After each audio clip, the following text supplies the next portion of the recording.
Episode की शुरुआत होती है जेनीज यानी जिन्नों की उत्पत्ति की कहानी से।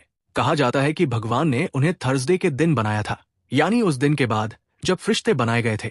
जिन्नों को अपार शक्ति और सामर्थ्य दी गई थी, लेकिन उस ताकत के साथ आया था घमंड। उनका अहंकार इतना बढ़ गया कि उन्होंने खुद भगवान की जगह लेने की इच्छा कर ली। फिर एक भीषण युद्ध छिड़ गया भगवान और जिन्नों के बीच, जो पूरे 300 साल तक चला। लेकिन हर जिन्न उस युद्ध में शामिल नहीं हुआ था। कुछ जिन्नों ने शांति का रास्ता चुना और खुद को दियों, जार्स और रिंग्स में कैद कर लिया ताकि वे उस लड़ाई से बच सकें। जब वो महान युद्ध आखिरकार खत्म हुआ, भगवान ने तय किया कि वो जिन्नों की जगह एक नई रचना बनाएंगे, और तब उन्होंने मनुष्य को बनाया। उस पल से मनुष्य बन गए भगवान की चुनी हुई रचना। भगवान ने आदेश दिया कि अब सभी फरिश्ते और जिन्न इंसानों के आगे झुकेंगे। हर कोई मान गया सिवाय एक जिन्न के। वो जिन्न झुकने से इनकार कर देता है। सजा के तौर पर भगवान उसे स्वर्ग से निकाल देते हैं और नरक में फेंक देते हैं। वो जिन्न भगवान से कहता है कि वो साबित करेगा कि इंसान खुदगर्ज और लालची है। भगवान उसकी चुनौती स्वीकार कर लेते हैं, लेकिन एक शर्त रखते हैं। अगर कभी उस जिन्न को एक भी ऐसा इंसान मिला जो पूरी तरह निस्वार्थ हो, तो उस दिन भगवान उसे ऐसी सजा देंगे जो नरक से भी बदतर होगी। यहीं से शुरू होती है उस जिन्न की यात्रा। वो जिन्न एक दिए से दूसरे दिए, एक अंगूठी से दूसरी अंगूठी तक भटकता रहा। हर बार जो भी उसे आजाद करता, उसे वो 3 इच्छाएं पूरी करने का मौका देता। लेकिन हर इंसान वही चाहता था, ताकत, दौलत या बदला। हर बार जिन्न का दावा सही साबित होता गया। लेकिन एक दिन उसने एक छोटी सी लड़की से मुलाकात की, जो मरने से पहले भी अपनी खुशी नहीं बल्कि दूसरों की भलाई की दुआ मांग रही थी। वो वही पवित्र आत्मा थी जिसके बारे में भगवान ने कहा था। और उसी पल भगवान ने उस जिन्न को उसकी सजा दी। उसे धरती के गहरे नीचे एक दिए के अंदर हमेशा के लिए कैद कर दिया गया। सदियों तक वो जिन्न वही रहा। उसने कभी इंसानों के आगे सिर नहीं झुकाया, बस उस दिन का इंतजार करता रहा जब कोई और लालची इंसान उसका दिया पाएगा और वो फिर साबित कर सकेगा कि इंसान स्वार्थी है। उस जिन्न का नाम था इब्लिस, यानी शैतान या बुराई। और यहीं से असली कहानी शुरू होती है। हम मिलते हैं कायन से, एक जवान लड़की जो अपनी दादी के साथ रहती है। उसकी माँ ने उसे बचपन में छोड़ दिया था और तब से उसकी परवरिश सिर्फ उसकी दादी ने की थी। दादी के प्यार और सख्ती में कायन मजबूत, ठंडी और लगभग भावनाहीन बन चुकी थी। अब 20 साल बाद कायन कोरिया से दुबई जाती है अपनी माँ से मिलने के लिए। वो बताती है कि पिछले 10 सालों से वो हर दिन उसी रेस्टोरेंट में उसी टेबल पर बैठती रही, सिर्फ अपनी माँ की एक झलक देखने के लिए जो वहां काम करती थी। वो ये भी बताती है कि उसकी माँ जो पैसे घर भेजती थी, उसकी दादी ने कभी वो पैसे इस्तेमाल नहीं किए। उन्होंने वो सारे पैसे जमीन में गाड़ दिए और वहां मिर्च के पौधे लगा दिए। कहती थी, एक खुदगर्ज औरत के पैसों से अपने घर को नहीं चलाऊंगी। कायन अपनी माँ से बस एक बात कहने आई थी कि उसे और उसकी दादी को न तो उसके पैसों की जरूरत थी और न ही उसके झूठे प्यार की। वो चेतावनी देती है कि अगर उसकी माँ ने फिर कभी उसकी दादी को रुलाया तो वो उसे बख्शेगी नहीं। इतना कहकर वो मुड़ जाती है और चली जाती है। अगले दिन कायन एक डेजर्ट टूर पर जाती है। वो अपने ग्रुप से थोड़ा दूर निकल जाती है और अपनी सबसे अच्छी दोस्त मिंजी को टेक्स्ट कर रही होती है। चलते चलते अचानक उसका पैर किसी चीज से टकराता है। वो रेत में दबा हुआ एक पुराना, धूल से भरा दिया होता है। गुस्से में कायन उस दिए को जोर जोर से झटकती है, जैसे अपने अंदर का सारा दर्द और गुस्सा उसी पर निकाल रही हो। लेकिन तभी कुछ अजीब होता है। वो दिया चमकने लगता है और उससे बाहर आता है इब्लिस, जो लगभग 983 साल से कैद था। इब्लिस अपना परिचय देता है और बताता है कि उसने उसे आजाद किया है, लेकिन कायन उसे पागल समझकर वहां से चली जाती है। बाद में जब वो होटल के कमरे में लौटती है तो उसे हर जगह लंबे बाल दिखाई देते हैं और फिर वो देखती है कि इब्लिस वही बैठा उसका इंतजार कर रहा है। वो उसे अपनी कहानी बताता है, कैसे उस छोटी लड़की की पवित्र आत्मा ने उसे कैद किया था और कैसे उसने भगवान से एक और मौका मांगा था। भगवान ने उसे मौका तो दिया, लेकिन शर्त के साथ, अगर वो उसी आत्मा के पुनर्जन्म को ढूंढकर उसे भ्रष्ट कर सके तो वो आजाद हो जाएगा। लेकिन अगर वो आत्मा हर जन्म में शुद्ध रही तो इब्लिस हमेशा के लिए मिटा दिया जाएगा। सदियों तक इब्लिस का नौकर उस आत्मा की तलाश करता रहा। हर बार जब वो उसे ढूंढता, वो लड़की मर जाती, इससे पहले कि वो इब्लिस से मिल पाती। लेकिन इस बार वो आत्मा फिर से जन्म ले चुकी थी, कायन के रूप में। और अब कायन ने ही उसे उस दिए से आजाद किया था। अब बस उसे 3 इच्छाएं मांगनी थी और इब्लिस साबित कर सकता था कि वो भी एक आम स्वार्थी इंसान है। लेकिन कायन इतनी आसानी से मानने वाली नहीं थी। उसने कोई भी इच्छा मांगने से इनकार कर दिया। वो हर बार उसे छोड़ने की कोशिश करती, कभी दिए को समुंदर में फेंकती, कभी बेचने की कोशिश करती, लेकिन इब्लिस हर बार लौट आता। आखिर में कायन को एक नया ख्याल आता है। वो इब्लिस से पूछती है, क्या तुम सच में उड़ सकते हो? इब्लिस मुस्कुराता है और उसे दुबई की सबसे ऊंची इमारत की छत पर ले जाता है। लेकिन कायन इंप्रेस नहीं होती। वो अचानक उसे धक्का दे देती है। इब्लिस नीचे गिरता है, लेकिन कुछ ही सेकंड में वापस ऊपर आ जाता है, बिल्कुल सही सलामत। अब वो गुस्से में भर जाता है। वो कायन का गला पकड़ लेता है और महसूस करता है कि ये लड़की कुछ अलग है, निडर, अडिग और बेखौफ। मौत सामने खड़ी है, फिर भी वो कोई इच्छा नहीं मांगती। उल्टा कायन उसकी आंखों में देखकर जोर से हंसने लगती है। इब्लिस उसे देखता रह जाता है, हैरान और थोड़ा सा विचलित। शायद पहली बार उसने किसी ऐसे इंसान को देखा था जो उसकी समझ से परे था, और यहीं से उनकी अजीब किस्मतें एक दूसरे से टकरा जाती है। इब्लिस, जो अभी अभी कायन को ऊंचाई से गिरते हुए देखता है, अचानक उड़कर उसे पकड़ लेता है, ठीक जमीन पर गिरने से पहले, और उसी पल उसे सच्चाई का एहसास होता है। कायन वही लड़की है, वही आत्मा जिसने उसे 983 साल पहले उस दिए में कैद किया था। लेकिन अब वो पहले से भी ज्यादा जटिल हो चुकी थी, ज्यादा मजबूत, ज्यादा समझदार, और भ्रष्ट करना लगभग नामुमकिन। ये मानकर इब्लिस रात के अंधेरे में गायब हो जाता है। थोड़ी देर बाद वो अपने सेवक सेठ से मिलता है, जो इस वक्त एक अमीर शेख के साथ जैगुआर के रूप में घूम रहा होता है। सदियों बाद अपने मालिक को आजाद देखकर सेठ खुशी से झूम उठता है। इब्लिस मुस्कुराते हुए कहता है, मैंने अपना नया मास्टर ढूंढ लिया है, कायंग। इस बीच कायंग वापस कोरिया जाने वाली फ्लाइट में बैठती है। वो दिया वही दुबई में छोड़ देती है। सोचती है कि अब उससे छुटकारा मिल गया, लेकिन जैसे ही खाना परोसा जाता है, वो देखती है इब्लिस उसके सामने बैठा आराम से उसका डिनर खा रहा है। घर पहुंचने पर दादी और सारे लोग उसका इंतजार कर रहे होते हैं, लेकिन सब तब हैरान रह जाते हैं जब कायंग के साथ एक अजनबी आदमी अंदर आता है। वो है इब्लिस, जो अब इंसान के रूप में भेष बदल कर आया है। दादी की सहेलियां तुरंत गॉसिप शुरू कर देती है। लगता है कायंग को दुबई में पति मिल गया। कायंग झल्लाकर कहती है, वो बस एक आदमी है जो होटल में मेरे साथ ठहरा था। वो इब्लिस को पकड़कर बाहर खींच ले जाती है और सख्त लहजे में चेतावनी देती है, मेरी दादी के सामने अगर तुमने जरा भी जादू किया या कोई गड़बड़ की तो मैं तुम्हें सच में मार दूंगी। गुस्से में वो कुल्हाड़ी तक उठा लेती है, लेकिन तभी उसकी दादी वहां आ जाती है। कायंग हैरान रह जाती है, क्योंकि उसकी दादी को इब्लिस दिखाई नहीं देता। उन्हें लगता है कायंग को फिर से गुस्से का दौरा पड़ा है। वो प्यार से उसका हाथ पकड़ती है और कहती है, घड़ी की टिक टिक सुनो, शांत हो जाओ। एक फ्लैशबैक दिखता है। जब कायंग की माँ उसे छोड़कर चली गई थी, तो उसकी दादी ने ही उसे सिखाया था कि गुस्सा कंट्रोल करने के लिए घड़ी की टिक टिक पर ध्यान दो। उन्होंने उसे सिखाया था कि पढ़ाई और अनुशासन ही जिंदगी की असली ताकत है। कायंग ने नेशनल यूनिवर्सिटी एग्जाम्स में टॉप किया था, लेकिन उसने कॉलेज की नौकरी छोड़कर एक ऑटोमोबाइल रिपेयर शॉप खोल ली थी। दादी को थोड़ा दुख हुआ था, लेकिन उनका रिश्ता कभी टूटा नहीं। उस शाम दादी मजाक में इब्लिस से पूछती है, बेटा तुमने कौन सी यूनिवर्सिटी से पढ़ाई की? इब्लिस जवाब देने में हकलाता है और कायंग के कमरे में भाग जाता है, जहां उसे मार्वल और डिज्नी के पोस्टर्स लगे मिलते हैं। वो खुद की तुलना उनके हीरो से करने लगता है, लेकिन कायंग हंसते हुए कहती है, उनसे अपनी तुलना मत करो, वरना वो तुम्हारे ऊपर कॉपीराइट केस कर देंगे।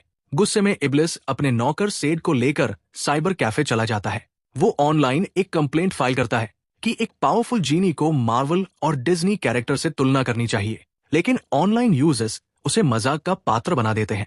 इतना गुस्सा आता है कि वो पूरे कैफे की बिजली उड़ा देता है। अगली सुबह कायंग अपनी नई कार लेकर काम पर निकलती है। उसकी दादी खेत में काम कर रही होती है और एक पड़ोसी से गर्व से कहती है, वो देखो मेरी पोती की कार है, वही जो साइकोपैथ चलाती है। पड़ोसी डरकर पूछता है, सच में वो इतनी खतरनाक है? दादी हंसते हुए कहती है, हाँ, बचपन में तो लोगों को पीट देती थी, पर अब समझदार हो गई है। उसका गांव हमेशा उसके साथ रहा। लोगों ने उसे सिखाया कि परिवार और अपनापन गुस्से से कहीं ज्यादा मायने रखता है। शाम को जब कायंग घर लौट रही होती है, इब्लिस उसे रास्ते में रोक लेता है। अचानक उसकी नजर एक ट्रैक्टर पर पड़ती है। वो बड़ी दिलचस्पी से कहता है, मुझे यही ट्रैक्टर चाहिए। लेकिन वो ट्रैक्टर विलेज चीफ पार्क का होता है। जब चीफ पार्क इब्लिस को कायंग के साथ देखता है, वो शक में पड़ जाता है। इब्लिस मुस्कुराता है, उसकी नाक को छूता है और फुर्र से गायब हो जाता है। चीफ पार्क हैरान होकर इधर उधर देखने लगता है। उधर एक लोकल स्टोर में मिस कान नाम की औरत को उसका मैनेजर डांट रहा होता है, क्योंकि नीचे वाली फ्लोर पर सिर्फ खूबसूरत वर्कर्स को जाने की इजाजत थी, ताकि ग्राहकों को आकर्षित किया जा सके। उसी वक्त कायंग और इब्लिस वहां खरीदारी करने पहुंचते हैं। इब्लिस सारे रंगीन प्रोडक्ट्स देखकर बच्चों की तरह खुश हो जाता है, जबकि कायंग गुस्से में है। उसे चीफ पार्क वाला व्यवहार बिल्कुल पसंद नहीं आया था। वो सख्त लहजे में कहती है, मिंजी के सामने ऐसी हरकत करने की हिम्मत मत करना। इब्लिस पूछता है, मिंजी कौन है? और वहीं से सीन कट होता है मिंजी पर, जो कायंग की सबसे अच्छी दोस्त है। मिंजी एक डेंटिस्ट है, आत्मनिर्भर, आत्मविश्वासी, छोटे बाल और तेज दिमाग वाली। वो इस वक्त गोल्फ खेल रही होती है, जहां उसकी मुलाकात मिस्टर रियो के असिस्टेंट से होती है। वो मिस्टर रियो से सख्त नफरत करती है, क्योंकि वो उनके गांव को तोड़कर वहां प्रोजेक्ट बनाना चाहता है। इसलिए वो उसके किसी आदमी से भी शालीनता से बात नहीं करती। उधर इब्लिस और सेड एक और दुकान पर जाते हैं, जहां इब्लिस पहली बार कैन जूस पीता है और उसे बहुत पसंद आता है। फिर वो बच्चों को वीडियो गेम खेलते देखता है और समझता है कि ये भी किसी लैंप बैटल जैसा खेल है। वो सारे सिक्के हार जाता है, फिर भी जीत नहीं पाता। निराश होकर वो कायंग के पास भागता है और कहता है, मुझे पैसे दो, नहीं तो मैं तुम्हारी एक इच्छा इस्तेमाल कर लूंगा। कायंग ताना मारती है, तुम खुद तो जादू से पैसे बना सकते हो।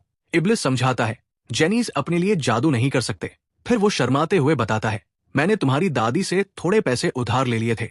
ये सुनकर कायंग का पारा चढ़ जाता है। वो गुस्से में उसका पीछा करती है और इब्लिस ड्रामा करता हुआ उसकी कार के सामने कूद जाता है। कायंग बिना रुके उसे सीधा गाड़ी से ठोक देती है। बाद में इब्लिस सेठ से शिकायत करता है। सेठ सलाह देता है, उस पागल औरत से उलझने से अच्छा है कोई पार्ट टाइम जॉब कर लो। इब्लिस पूछता है, साइकोपैथ मतलब क्या?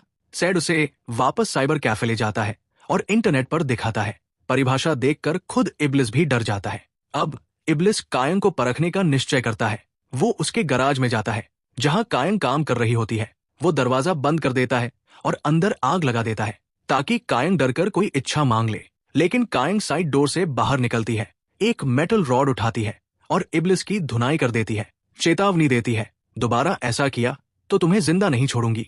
आग बुझाने के लिए इब्लिस जादू का इस्तेमाल करता है और लोग हैरान रह जाते हैं कि कायंग एक ऐसे आदमी को पीट रही है जिसका सिर टूटा, हाथ मुड़ा, फिर भी वो बिल्कुल ठीक है। बाद में कायंग और मिंजी अपनी वेंसडे डिनर ट्रेडिशन निभाने जाते हैं, एक ऐसा डिनर जो वो कभी मिस नहीं करती। दोनों हमेशा एक ही डिश ऑर्डर करती है। थोड़ी बहस होती है, लेकिन मिंजी की शांति कायंग के गुस्से को संभाल लेती है। डिनर के दौरान जब मिंजी पानी लेने जाती है, इब्लिस अचानक कूलर से निकल आता है। कायंग डरकर बोल पड़ती है, लेकिन सबको लगता है वो हवा से बात कर रही है। बाद में कायंग उसे एक हेयर पिन खरीद कर देती है और कहती है, जब अदृश्य बनो तो ये पिन लगाना, ताकि मुझे पता चले कि तुम ही हो। इब्लिस मुस्कुराकर पूछता है, तुमने ये इच्छा के रूप में क्यों नहीं मांगी? कायंग जवाब देती है, क्योंकि मैं जानती हूँ जैसे ही मेरी 3 इच्छाएं पूरी होंगी तुम मुझे मार दोगे। वो आगे कहती है, मेरी दादी हमेशा कहती है, इस दुनिया में बहुत से अच्छे लोग हैं, शायद बुरी तो मैं ही हूँ। तो तुम जिस प्योर सोल को ढूंढ रहे हो वो मैं नहीं हो सकती। इब्लिस मुस्कुराता है, लेकिन हार नहीं मानता। तब कायंग उसे एक चुनौती देती है, उसकी पहली इच्छा, अगर तुम मुझे 5 अलग अलग लोगों के जरिए ये साबित कर सको कि दुनिया सच में भ्रष्ट है, तो मैं अपनी बाकी 2 इच्छाएं मांग लूंगी और तुम्हें खुद अपनी मौत दे दूंगी। इब्लिस को लगा कि कायंग ने अपनी कीमती विश में से एक विश इतनी बेवकूफी भरी बात पर बर्बाद कर दी है। फिर भी वो ये साबित करने के लिए बेताब था कि वो गलत नहीं है। वो चुनौती को आत्मविश्वास से स्वीकार करता है, यकीन के साथ कि वो किसी की भी फितरत को बदल सकता है। उनकी तलाश 5 उम्मीदवारों की शुरू होती है। पहली उम्मीदवार थी मिस कांग, वही औरत जिसे उसके बॉस ने स्टोर में सबके सामने अपमानित किया था। उसे देखते ही इब्लिस मुस्कुराया, ये औरत तो पहले से ही बेताब है। वो बोला, इसे बिगाड़ना मेरे लिए बच्चों का खेल है, ये पहले से ही किसी विश की भूखी है। जल्द ही उन्होंने दूसरी उम्मीदवार ढूंढ ली, एक सीधी सादी सी लड़की जो गांव के बैंक में काम करती थी। वो देखने में भोली लग रही थी, लेकिन इब्लिस का मानना था कि हर इंसान के अंदर कहीं न कहीं स्वार्थ छिपा होता है, बस सही वक्त आने का इंतजार करता है। थोड़ा आगे बढ़ते हुए इब्लिस की नजर एक आवारा कुत्ते पर पड़ी और उसने तुरंत कहा, ये होगा मेरा तीसरा उम्मीदवार। कायंग ने हैरानी से पूछा, कुत्ता? इब्लिस मुस्कुराया, तुमने तो ये नहीं कहा था कि सारे इंसान ही होने चाहिए। आगे चलते हुए एक गांव वाला मिस्टर सैंग उन्हें लिफ्ट देने के लिए रुकता है। कायंग ठंडे अंदाज में मना कर देती है। उसकी विनम्रता देखकर इब्लिस मुस्कुराता है और कहता है, ये होगा मेरा चौथा उम्मीदवार। आखिर में वो एक लोकल यूट्यूबर से मिलते हैं, एक खुशमिजाज आदमी जो अपनी पत्नी के साथ गांव में सिंपल कंट्री लाइफ रिकॉर्ड करने आया था। कायंग उसे पहचानती है और इब्लिस उसे 5वां और आखिरी उम्मीदवार घोषित कर देता है। इब्लिस आत्मविश्वास से खड़ा होकर कहता है, इंसान अपनी असली पहचान तब दिखाते हैं जब उन्हें कुछ हासिल करने की उम्मीद होती है। मैं साबित कर दूंगा कि हर एक इंसान स्वार्थी है। कायंग हल्के से मुस्कुराती है, और मेरे विश के बारे में क्या सोचते हो? इब्लिस उसे घूरता है और ठंडे लहजे में कहता है, तुम एक साइको हो। तुमने सिर्फ एक विश में 4 इंसानों और एक जानवर को पहले ही भ्रष्ट कर दिया है। तुम मुझसे भी ज्यादा खतरनाक हो। वो उसे याद दिलाता है कि वो कौन है, एक बुरा जिन्न जिसे कई लोग शैतान के नाम से जानते हैं। उस रात कायोंग एक अजीब सपना देखती है। वो खुद को सोने के ढेरों के बीच देखती है, चमकते अनगिनत सोने के सिक्के। वो सपना उसे बेचैन कर देता है। अगली सुबह इब्लिस घबराया हुआ अपने नौकर सादे को सब बताता है। शायद पहली बार उसे खुद पर शक होने लगता है। वो सोचने लगता है कि शायद उसे इस जन्म में कायोंग को नहीं हराना चाहिए। वो धीरे से बुदबुदाता है, शायद मैं उसे अगले जन्म में भ्रष्ट कर दूं। और वो उड़कर सागर की ओर निकल जाता है, थोड़ी राहत लेने। वो अपने मैजिक कारपेट पर बैठकर समुद्र के ऊपर लंच कर रहा होता है। तभी अचानक 2 फाइटर जेट्स उसे देख लेते हैं और उसे खतरा समझकर पीछा करने लगते हैं। घबराकर इब्लिस भागता हुआ वापस कायोंग के गांव लौट आता है। अब छिपे रहने के लिए वो एक नया प्लान बनाता है। सादे को कायोंग की रिपेयर शॉप में पार्ट टाइम जॉब पर भेज देगा ताकि वो उस पर नजर रख सके। लेकिन प्लान तुरंत फेल हो जाता है, क्योंकि कायोंग को जल्दी ही पता चल जाता है कि सादे और इब्लिस पहले से एक दूसरे को जानते हैं। कायोंग के बारे में और जानने की जिज्ञासा में इब्लिस उसकी पिछली जिंदगियों में झांकने निकल पड़ता है। एक जीवन में वो एक जासूस थी और दूसरे में राजा की संदेशवाहक। लेकिन हर जन्म में इब्लिस उससे मिलने से पहले ही मारा जाता है, कभी सिपाहियों के तीरों से, कभी राजा के आदेश पर। थकाहारा वो वर्तमान में लौटता है, जहां कायोंग उसका इंतजार कर रही होती है, गुस्से में भरी हुई। तुमने मेरी विश अब तक पूरी क्यों नहीं की? वो चीखती है। क्या तुम मुझे पागल करने की कोशिश कर रहे हो? जवाब में इब्लिस उसे एक ऊंची इमारत मिस्टर रियो के स्काई स्क्रैपर पर ले जाता है। वहां खुद मिस्टर रियो प्रकट होते हैं और हैरानी की बात ये कि वो इब्लिस को देख सकते हैं, और उससे भी ज्यादा चौंकाने वाली बात, वो जरा भी डरते नहीं। कायोंग कुछ समझ पाती उससे पहले ही इब्लिस उसे धक्का देकर नीचे फेंक देता है। ठंडे लहजे में बस इतना कहता है, मुझे बस उसका एक पंख ला कर दो। कायोंग नीचे गिर रही होती है, तभी मिस्टर रियो छलांग लगाते हैं। उनकी पीठ से विशाल चमकते फरिश्तों जैसे पंख निकलते हैं। वो उसे गिरने से पहले पकड़ लेते हैं। जमीन पर उतरते ही कायोंग जल्दी से उनका एक पंख तोड़ लेती है और भाग जाती है। उधर इब्लिस और रियो आमने सामने खड़े होते हैं, पुराने दुश्मन की तरह। यही सच्चाई सामने आती है। इब्लिस एक गिरा हुआ शैतान है और रियो एक दिव्य फरिश्ता, जिसे उसे रोकने के लिए भेजा गया है। दोनों के बीच चेतावनियों का आदान प्रदान होता है और जाते जाते गुस्से में इब्लिस रियो की इमारत का आधा हिस्सा नष्ट कर देता है। अगली सुबह कायोंग उस फरिश्ते के पंख से अपनी डायरी में लिखती है, लेकिन वो कलम अजीब थी। वो सिर्फ सच लिख सकती थी। जब उसने लिखा, मैं अपनी दादी के लिए एक बोझ हूं, तो शब्द बोझ बदलकर ताकत बन गया। कायोंग मुस्कुरा उठी। उसे एहसास हुआ कि वो अपनी दादी का बोझ नहीं, उसकी ताकत है। तभी इब्लिस प्रकट हुआ और बोला, मिस कांग ने अपनी पहली विश मांग ली है। उसने उसे लैम्प से आजाद कर दिया था और उसकी पहली इच्छा पूरी कर दी थी। वो अपने बॉस से ऊंचे पद पर पहुंच गई थी। अब वो ब्रांच मैनेजर थी। कुछ दिन बाद कायोंग ने जब मिस कांग को देखा, वो पूरी तरह बदल चुकी थी, आत्मविश्वास से भरी, खूबसूरत और बिल्कुल अलग इंसान। फिर कायोंग ने इब्लिस को अपनी बेस्ट फ्रेंड मिंजी के बारे में बताया, कैसे स्कूल में सब उसे परेशान करते थे, जब तक कि कायोंग ने उसके लिए खड़े होकर उसका साथ नहीं दिया था। उस दिन से दोनों अलग नहीं हुई। कायोंग ने ही उसे मेहनत करने को प्रेरित किया था, जिसकी वजह से आज मिंजी एक सक्सेसफुल डेंटिस्ट बनी। इस बीच शहर में मिस्टर रियो की असिस्टेंट इरेम उसे बताती है कि कायोंग ने अपनी पहली विश कर दी है और इब्लिस उसे पूरा कर रहा है। वो ये भी बताती है कि कायोंग ने रियो का पंख क्यों लिया, ताकि वो एक सच्ची, बिना बदलाव के रिकॉर्ड रख सके। एक फरिश्ते और जिन की जंग की। रियो बाहर से शांत दिखता है, पर अंदर से दबाव में है, क्योंकि खुद भगवान ने उसे आदेश दिया था, अगर इब्लिस हार जाए तो रियो को उसका सिर काट देना होगा। लेकिन रियो खुद भी निश्चित नहीं था। कायोंग अनोखी थी, शायद खतरनाक भी। गांव में इब्लिस वीडियो गेम खेल रहा होता है, जब वो देखता है कि एक आदमी सड़क पर सिगरेट फेंक देता है। गुस्से में वो कहता है, उठाओ उसे। आदमी उल्टा उसे गाली देता है। इब्लिस तुरंत सादे को बुलाता है, जो एक खूंखार जगुआर में बदल जाता है और उस आदमी को डराकर जंगल की ओर भगा देता है। वहीं जंगल में सादे की मुलाकात एक उल्लू से होती है, जो असल में इरेम होती है, रियो की असिस्टेंट और उसकी पुरानी दोस्त। लेकिन उनकी बात ज्यादा देर नहीं चलती, क्योंकि चीफ पार्क और उसके लोग जंगली जानवर की तलाश में पहुंच जाते हैं। दोनों जल्दी से इंसानी रूप लेकर नाटक करते हैं कि वो किसी अम्यूजमेंट पार्क से आए विजिटर हैं। बाद में सादे इब्लिस को बताता है कि कायोंग की जिंदगी दोहरी है। वो अपनी रिपेयर शॉप तो चलाती है, पर हर महीने 4 दिन के लिए रहस्यमयी छुट्टी लेती है। उन दिनों में वो स्कूबा डाइविंग, हाइकिंग और कुछ बनाती रहती है अपने वर्कशॉप में। ताबूत, लेकिन वो किसी और के लिए नहीं, वो अपने लिए बना रही होती है। वो अपनी मौत की तैयारी कर रही होती है ताकि अपनी दादी के जाने के बाद वो भी शांति से जा सके। ये सुनकर इब्लिस और सादे दोनों डर जाते हैं। अगर कायोंग मर गई तो उनका मिशन खत्म हो जाएगा। उस दिन से इब्लिस खुद उसकी दादी की देखभाल करने लगता है, खाना बनाना, सफाई करना, बागवानी तक। सादे बताता है कि कायोंग उसके मरने के 983 साल पुराने किस्से के बारे में पूछ रही थी, लेकिन उसने कुछ नहीं बताया। दुर्भाग्य से कायोंग ने वो पूरी बात सुन ली थी। कुछ दिनों बाद वो अपने मनोचिकित्सक से मिलती है और फिर इब्लिस को डिनर पर ले जाती है ताकि तुम्हें दिखा सकूं कि आम इंसान कैसे जीते हैं, वो कहती है। इब्लिस पूछता है, क्या कोई जगह है जो तुम्हें सच में खुश करती है? कायोंग मुस्कुराती है और उसे शहर की सबसे ऊंची टॉवर पर ले जाती है। जब तुम पूरी अंधकार में ऊपर देखो तो वो सितारे नजर आते हैं जिन्हें शहर की रोशनी छिपा देती है।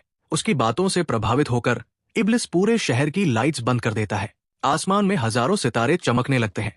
कायोंग चुपचाप उसकी ओर देखती है और उसे किस कर देती है। वो कहती है, मैं बस वही महसूस करना चाहती थी जो मिंजी ने एक बार कहा था, जब कोई तुम्हें सितारे देखने बुलाए तो इसका मतलब है वो तुम्हें किस करना चाहता है। लेकिन उसे कुछ महसूस नहीं होता, पर इब्लिस को होता है। वो उसे वापस किस करता है और उसी पल पूरे शहर की लाइट्स फिर से जल उठती है, पहले से भी ज्यादा चमकदार। एपिसोड की शुरुआत होती है कायोंग से, जो अपने मोहल्ले का सिक्योरिटी सिस्टम हैक कर रही होती है, लेकिन चोरी या जासूसी करने के लिए नहीं, बल्कि उस सीसीटीवी वीडियो को निकालने के लिए जिसमें उसने इब्लिस को किस किया था। दूसरी तरफ इब्लिस तो अब उससे डरा हुआ है। कायोंग हर जगह उसका पीछा कर रही है, बस उसे दोबारा किस करने के लिए। इतना डर जाता है वो कि एक ताबूत में छुप जाता है। लेकिन कायोंग तो कायोंग है, उसे वहां भी ढूंढ लेती है। इब्लिस समझाने की कोशिश करता है कि किसी जिन्न को किस करना इतनी आसान बात नहीं होती, इसके अपने कुछ नियम होते हैं। उधर कायोंग के गांव में बैंक की एक कर्मचारी चुपके से उसके अकाउंट का पासवर्ड हैक करने की कोशिश कर रही होती है। उसे शक होता है, आखिर एक छोटी सी वर्कशॉप चलाने वाली लड़की के पास इतना पैसा कैसे है।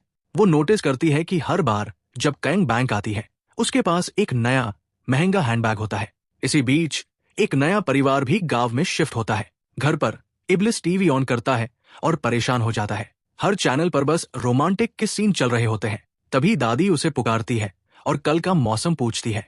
इब्लिस को बुरा लग जाता है। वो बोलता है, इतने शक्तिशाली जिन्न को मौसम बताने के लिए बुला रही हो? दादी हंसते हुए कहती है, अरे मैं तुमसे नहीं, अपने एआई असिस्टेंट से बात कर रही थी। जिज्ञासु इब्लिस खुद एआई से बात करने की कोशिश करता है। वो पूछता है, कायोंग की हाल की सर्च हिस्ट्री दिखाओ। जो वो देखता है उससे उसकी हालत खराब हो जाती है। कायोंग इंटरनेट पर सर्च कर रही थी, इब्लिस को किस करने के लिए कौन सा मौसम सबसे अच्छा होता है। अब तो वो डर के मारे कांप जाता है। उसे लगता है कि कायोंग अब पागलपन की हद तक जुनूनी हो चुकी है। घबराया हुआ इब्लिस अपने साथी जिन्न सादे के पास जाता है, पर सादे मदद करने के बजाय मजाक करता है। कहता है, सदियों से चिराग में बंद रहे हो, पहले दांत तो साफ करवा लो, सर तो नहीं गए? इब्लिस चिढ़ तो जाता है, लेकिन मान भी लेता है और डेंटल क्लिनिक चला जाता है। जब पैसे देने की बारी आती है उसे एहसास होता है कि उसके पास पैसे ही नहीं है। क्लिनिक की हेड मिंजी उसे पहचान लेती है। वो कायोंग की सबसे अच्छी दोस्त होती है। वो हंसते हुए इब्लिस को सीधे कायोंग के पास ले जाती है। कायोंग गुस्से में खुद बिल भरती है और फिर इब्लिस को एक मुक्का जड़ देती है। थोड़ी देर बाद इब्लिस कायोंग की कार में बैठा अकेले शराब पी रहा होता है। तभी पुलिस आ जाती है। कायोंग तुरंत कार का इंजन चालू कर देती है ताकि लगे कि इब्लिस ड्राइव कर रहा है। पुलिस उसे पकड़ लेती है, लेकिन उससे पहले कि वो उसे ले जाए इब्लिस समय रोक देता है और वहां से भागकर दादी के साथ चेरी ब्लॉसम फेस्टिवल पहुंच जाता है। फेस्टिवल में एक चोर उससे टकराता है और उसका हेयर पिन चुरा लेता है। वो चोर अपने गैंग के पास भागता है, जहां दो ग्रुपों में झगड़ा शुरू हो जाता है। इब्लिस टाइम रोक देता है, अपना हेयर पिन वापस लेता है और सबके हथियारों को फूलों में बदल देता है। रात को जब आसमान में आतिशबाजी हो रही होती है, वो जादू से कायोंग का नाम आसमान में लिख देता है। कायोंग अपने वर्कशॉप की खिड़की से उसे देखती है और मुस्कुरा देती है। उधर मिस्टर रयो कायोंग से मिलने आते हैं। वो बताते हैं कि वो उसे इसलिए देख रहे थे ताकि इब्लिस जीत न सके। उनका मिशन साफ है, अगर इब्लिस हार गया तो रयो को उसका सिर काटना होगा। कायोंग अपने गुस्से को छिपा लेती है, लेकिन उसके दिल में इब्लिस के लिए अचानक थोड़ी ग्लानि महसूस होती है। दूसरी ओर इब्लिस एक बार में मिंजी से मिलता है। दोनों साथ पीते हैं। मिंजी कहती है कि उसे इब्लिस पसंद नहीं है, पर जब वेट्रेस को पता चलता है कि मिंजी लड़की है तो जो हंसी मजाक होता है उससे दोनों दोस्त बन जाते हैं। कायोंग बाहर से ये सब देखती है और उसे अजीब सी जलन महसूस होती है। मिंजी को घर छोड़ने के बाद कायोंग इब्लिस से पूछती है, तुम और रयो दुश्मन क्यों हो? इब्लिस बताता है, बहुत समय पहले जब जिन्नों ने भगवान के खिलाफ विद्रोह किया था तो भगवान ने फरिश्तों को भेजा उन्हें खत्म करने के लिए। रयो उन फरिश्तों का नेता था। उसने ज्यादातर जिन्नों को मार डाला। कुछ बचे जो दुनिया भर में छुप गए और रयो आज भी उन्हें खोज रहा है। इब्लिस बताता है कि जिन मौसम बदल सकते हैं, टेलीपोर्ट कर सकते हैं और समय को भी रोक सकते हैं। ये सुनकर कैन को उनका पहला किस याद आता है। जब बारिश हो रही थी, घबराकर इब्लिस वहां से भाग जाता है और फिर से चेरी ब्लॉसम के खेतों में पहुंचता है। अगले दिन दादी की दोस्त मिसेस कांग अपनी दूसरी विश करती है। वो फिर से अपने 20वें साल में लौटकर ब्रांच मैनेजर बनना चाहती है। इब्लिस वो विश तुरंत पूरी कर देता है। इसी बीच नए परिवार का छोटा बेटा अपने घर में एक आदमी को बंद पाता है। वो दरअसल एक और जिन्न होता है। वर्कशॉप में कायंग एक बदतमीज कस्टमर से डील कर रही होती है। तभी सादे अंदर आता है, हाथ में कार वॉश का लिक्विड लिए हुए, जिसे वो जूस समझ बैठा था। कस्टमर ये सब देखकर डर के मारे भाग जाता है। थोड़ी देर बाद जुनवू, वही लड़का जो हाल ही में गांव में आया था, कायंग से मिलने आता है। वो बताता है कि वो उसे कॉलेज से जानता था और उसी की वजह से यहाँ शिफ्ट हुआ। उधर इब्लिस जब मिसेस कांग की विश पूरी करता है तो 20 साल पीछे चला जाता है। वहां उसे बचपन की कायंग मिलती है जो उसे पत्थर मार देती है। सोचती है कोई अजनबी है। बाद में प्रेजेंट टाइम में कायंग को ये याद आता है और उसे एहसास होता है कि उसका रिश्ता इब्लिस से बहुत पुराना है। सादे जब जुनवू का जिक्र करता है तो इब्लिस को जलन होने लगती है। बारिश शुरू होती है। कायंग इब्लिस को ढूंढने निकल पड़ती है। वो उसे एक सुनसान सड़क पर पाती है। वही कुत्ता उसके पास होता है जो हमेशा उस पर भौंकता था। पता चलता है उस कुत्ते का नाम मट है और वही इब्लिस का अगला विश करने वाला है। मट की इच्छा, वो एक हैंडसम 40 साल का आदमी बनना चाहता है। इब्लिस उसकी विश पूरी कर देता है, लेकिन बदले में कहता है, अब सारे कुत्तों से कहना कायंग पर कभी मत भौंको। मट इंसान तो बन जाता है पर दिमाग अब भी कुत्ते वाला ही रहता है। यहाँ तक कि बिजली के खंभे के पास जाकर पेशाब करने लगता है। थोड़ी देर बाद दादी गलती से कायंग की डायरी पढ़ लेती है। उन्हें इब्लिस से उसका कनेक्शन पता चल जाता है। कायंग घबरा जाती है और इब्लिस से कहती है कि वो डायरी अपने चिराग में छिपा दे। वहां बैठकर वो इब्लिस से कहती है, मुझे लगता है मैं लोगों के लिए जूते में फंसे पत्थर जैसी हूँ, सबके लिए असुविधा। वो ये भी कहती है कि जब उसकी दादी मर जाएंगी तो वो भी जीना नहीं चाहती और अगर मरना ही है तो वो चाहती है कि इब्लिस ही उसे मारे, क्योंकि वो मजेदार और आसान होगा। वो नहीं चाहती कि इब्लिस हारे। इब्लिस हैरान रह जाता है। कायंग जानती है कि अगर वो जीता तो उसे मरना होगा, फिर भी वो उसी के साथ खड़ी है। दोनों मिलकर चिराग के अंदर का फर्नीचर सजाते हैं ताकि कायंग वहां काम कर सके। दादी उनकी आवाजें सुनकर देखने आती है, पर दोस्तों में उलझकर चिराग को पलंग पर फेंक देती है, जिससे कायंग और इब्लिस गलती से एक दूसरे के बहुत करीब गिर जाते हैं। वो किस करने ही वाले होते हैं पर फिर रुक जाते हैं। उन्हें याद आता है कि जादू के लिए उन्हें पहले नशे में होना पड़ेगा, तो दोनों बाहर ड्रिंक करने निकलते हैं। लेकिन रास्ते में कायंग रुक जाती है। वो देखती है कि उसकी दादी रो रही है। गांव के बुजुर्ग मिस्टर किम का देहांत हो गया है और दादी कहती है कि अब उन्हें मौत से डर लगने लगा है, क्योंकि वो कायंग के साथ थोड़ा और वक्त बिताना चाहती है। रात में कायंग इब्लिस से दोबारा मिलती है और अपनी दूसरी विश मांगती है। मैं चाहती हूँ कि मेरी दादी फिर से जवान हो जाए, बिल्कुल मेरी उम्र की। इब्लिस स्तब्ध रह जाता है। कायंग की पहली विश खुद के लिए नहीं थी और अब दूसरी भी अपने लिए नहीं है। अब बस एक आखिरी विश बाकी है, जो इब्लिस के लिए उसकी आत्मा को भ्रष्ट करने का अंतिम मौका है। वो इब्लिस से कहती है कि उसकी दादी को अभी जवान मत बनाना। वो चाहती है कि ये बदलाव ठीक 72 घंटे बाद हो। उसके दिमाग में कोई प्लान है।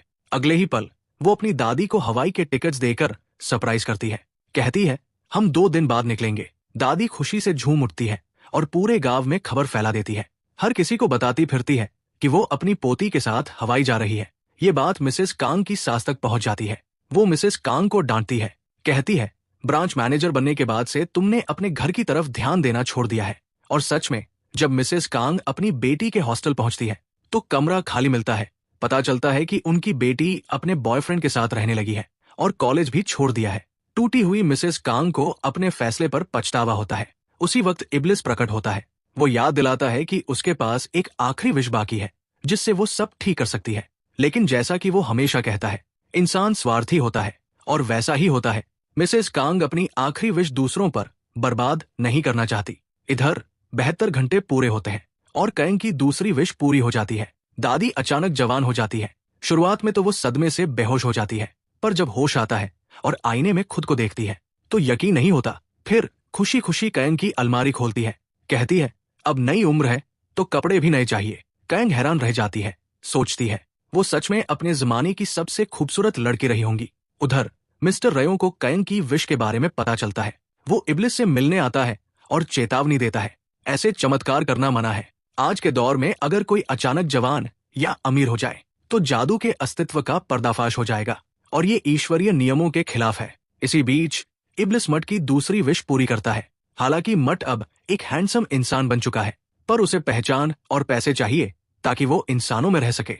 इब्लिस वो भी दे देता है, लेकिन मट के अंदर अब भी कुत्ते वाले आदतें बाकी रहती है।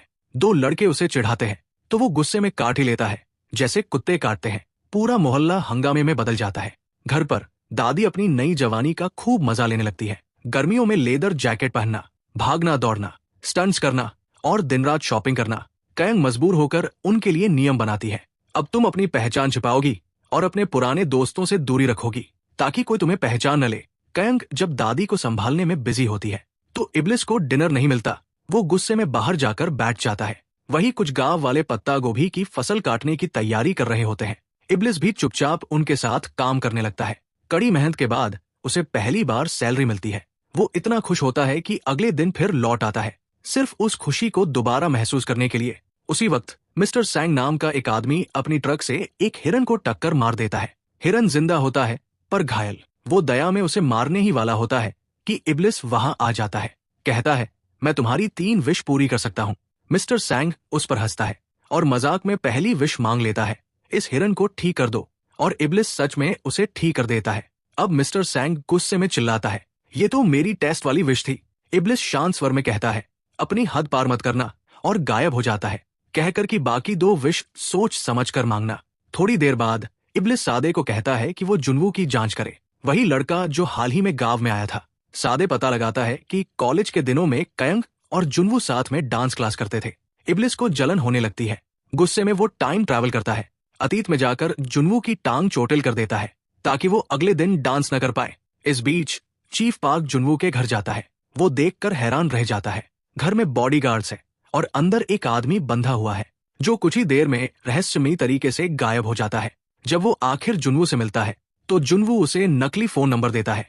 फिर दिखाया जाता है कि जुनवू के पास कयंग की कई तस्वीरें हैं। वो उसे चुपके से देखता रहता है। घर लौटकर कयंग गांव में चारों तरफ छिपे कैमरे लगाती है ताकि दादी पर नजर रख सके। घर आते ही वो देखती है कि दादी मिर्च के खेत में खुदाई कर रही है। कहती है, यहाँ पैसे गड़े हैं। कयंग हंसते हुए समझाती है कि वो पैसे बहुत पहले शेयर मार्केट में लगा दिए थे और वो सुरक्षित है। शाम को कयंग मिंजी के साथ डिनर करती है। वही पता चलता है कि कयंग ने ही कभी मिंजी की कॉलेज फीस भरी थी। मिंजी पूछती है, आंटी कहाँ है आजकल? कयंग झूठ बोलती है, वो हवाई में है, मैं काम की वजह से यही रह गई। अगले दिन दादी बाल कटवाने जाती है, पर रास्ते में एक स्कूटर उनसे टकराने ही वाला होता है। मिंजी वहां पहुंचती है और उन्हें बचा लेती है। दोनों में बातचीत होती है और मिंजी उनकी खूबसूरती देखकर दंग रह जाती है। उसे अंदाजा भी नहीं होता कि वो कयंग की दादी है। दोनों की दोस्ती हो जाती है। उधर बैंक की वही कर्मचारी जो कयंग के अकाउंट को लेकर जुनूनी थी, अब अपने बॉस से डांट खाती है और उसे बर्तन धोने का काम दे दिया जाता है। वो गुस्से में बर्तन साफ कर रही होती है, तभी उसे इब्लिस का चिराग दिखाई देता है। उसे केतली समझकर वो रगड़ देती है और इब्लिस बाहर आ जाता है। वो हैरान होकर अपनी पहली विश मांग लेती है, मुझे कयंग के सारे पैसे चाहिए। इब्लिस मजबूर होकर वो विश पूरी कर देता है। थोड़ी देर बाद जब कयंग अपनी डायरी लिख रही होती है, इब्लिस वहां आता है और कहता है, अब देख लिया इंसान कितना भ्रष्ट होता है। कयंग को एहसास होता है कि वो सही कह रहा है, लालच जीत रही है। वो दुखी होकर इब्लिस को गले लगाती है, जानती है कि एक दिन वही उसे मारेगा। उसका ये इशारा इब्लिस के दिल को छू जाता है। तभी कयंग की नजर पास रखी एक रेत घड़ी पर जाती है, लेकिन उसके अंदर की रेत हिल नहीं रही होती। इब्लिस कहता है, ये रेत घड़ी नहीं है, ये एक ताबूत है। इसमें जो रेत दिख रही है वो तुम्हारी पिछली जिंदगी की राख है। कयंग उसे छूती है और अचानक उसे अपने पिछले जन्म की झलक दिखाई देती है। वो समझ जाती है कि वो पहले भी इब्लिस के चिराग में रह चुकी है। अगले दिन जुनवू अपने छोटे बेटे के साथ कयंग की वर्कशॉप आता है। वो कुछ देर के लिए बच्चे को वही छोड़ देता है। कयंग नोटिस करती है कि वो लड़का कोरियाई गोरियो राजवंश के बारे में पढ़ रहा है और अरब साम्राज्य के साथ उसके रहस्यमयी रिश्ते पर रिसर्च कर रहा है। वो देखती है कि बच्चा हमेशा थका हुआ लगता है और ऐसे चलता है जैसे किसी अदृश्य जंजीर से बंधा हो, लेकिन वो इसे अनदेखा कर देती है। वो सादे से कहती है कि उस बच्चे पर नजर रखे जब तक वो बाहर का काम निपटा ले। जैसे ही वो लड़का सादे को देखता है वो घबरा जाता है क्योंकि वो सादे की असली शक्ल देख सकता है, एक तेंदुए के रूप में। दूसरी ओर कायांग देखती है कि उसकी दादी और मिंजी साथ में हंस रही है, और भले उसे खुशी होनी चाहिए, लेकिन उसके दिल में थोड़ी जलन सी उठती है। वो चुपचाप वहां से चली जाती है। उधर मिस्टर रयो गुस्से से भरा है, क्योंकि इब्लिस ने मट को पैसे और आईडी दी थी, जो असल में रयो के अपने लॉकर से चोरी की गई थी। यहाँ तक कि उसने रयो का फरिश्तों वाला चित्र भी जला दिया। दोनों में जबरदस्त लड़ाई होती है, लेकिन इब्लिस आसानी से जीत जाता है, साबित करते हुए कि अब भी वही ज्यादा शक्तिशाली है। एपिसोड के अंत में कायांग अपने पिछले जन्म की यादों को समझने की कोशिश कर रही होती है। तभी दरवाजे पर दस्तक होती है। वो खोलती है और सामने खड़ा होता है मिस्टर रयो। वो कहता है, मैं तुम्हारी मदद करने आया हूँ, ताकि तुम आखिरकार याद कर सको कि तुम अपने पिछले जन्म में कैसे मरी थी। कायांग गुस्से में मिस्टर रियो का सामना करती है। वो पूछती है, तुम मेरी मदद क्यों करना चाहते हो?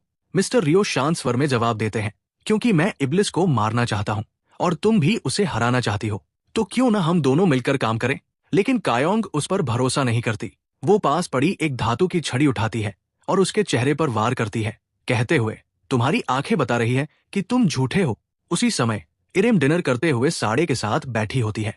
वो कायांग के अचानक भड़कने की ऊर्जा महसूस करती है।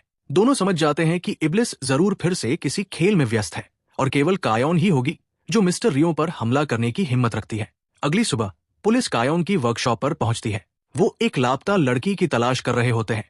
कायांग कहती है कि उसे कुछ नहीं पता, मगर उसके चेहरे से साफ है कि वो कुछ छुपा रही है। दरअसल कुछ दिन पहले मिस्टर सैंग के ट्रक को रिपेयर करते समय उसने हेडलाइट में फंसे कुछ बाल देखे थे, और वो बाल उसी लड़की के थे जो अब गायब है।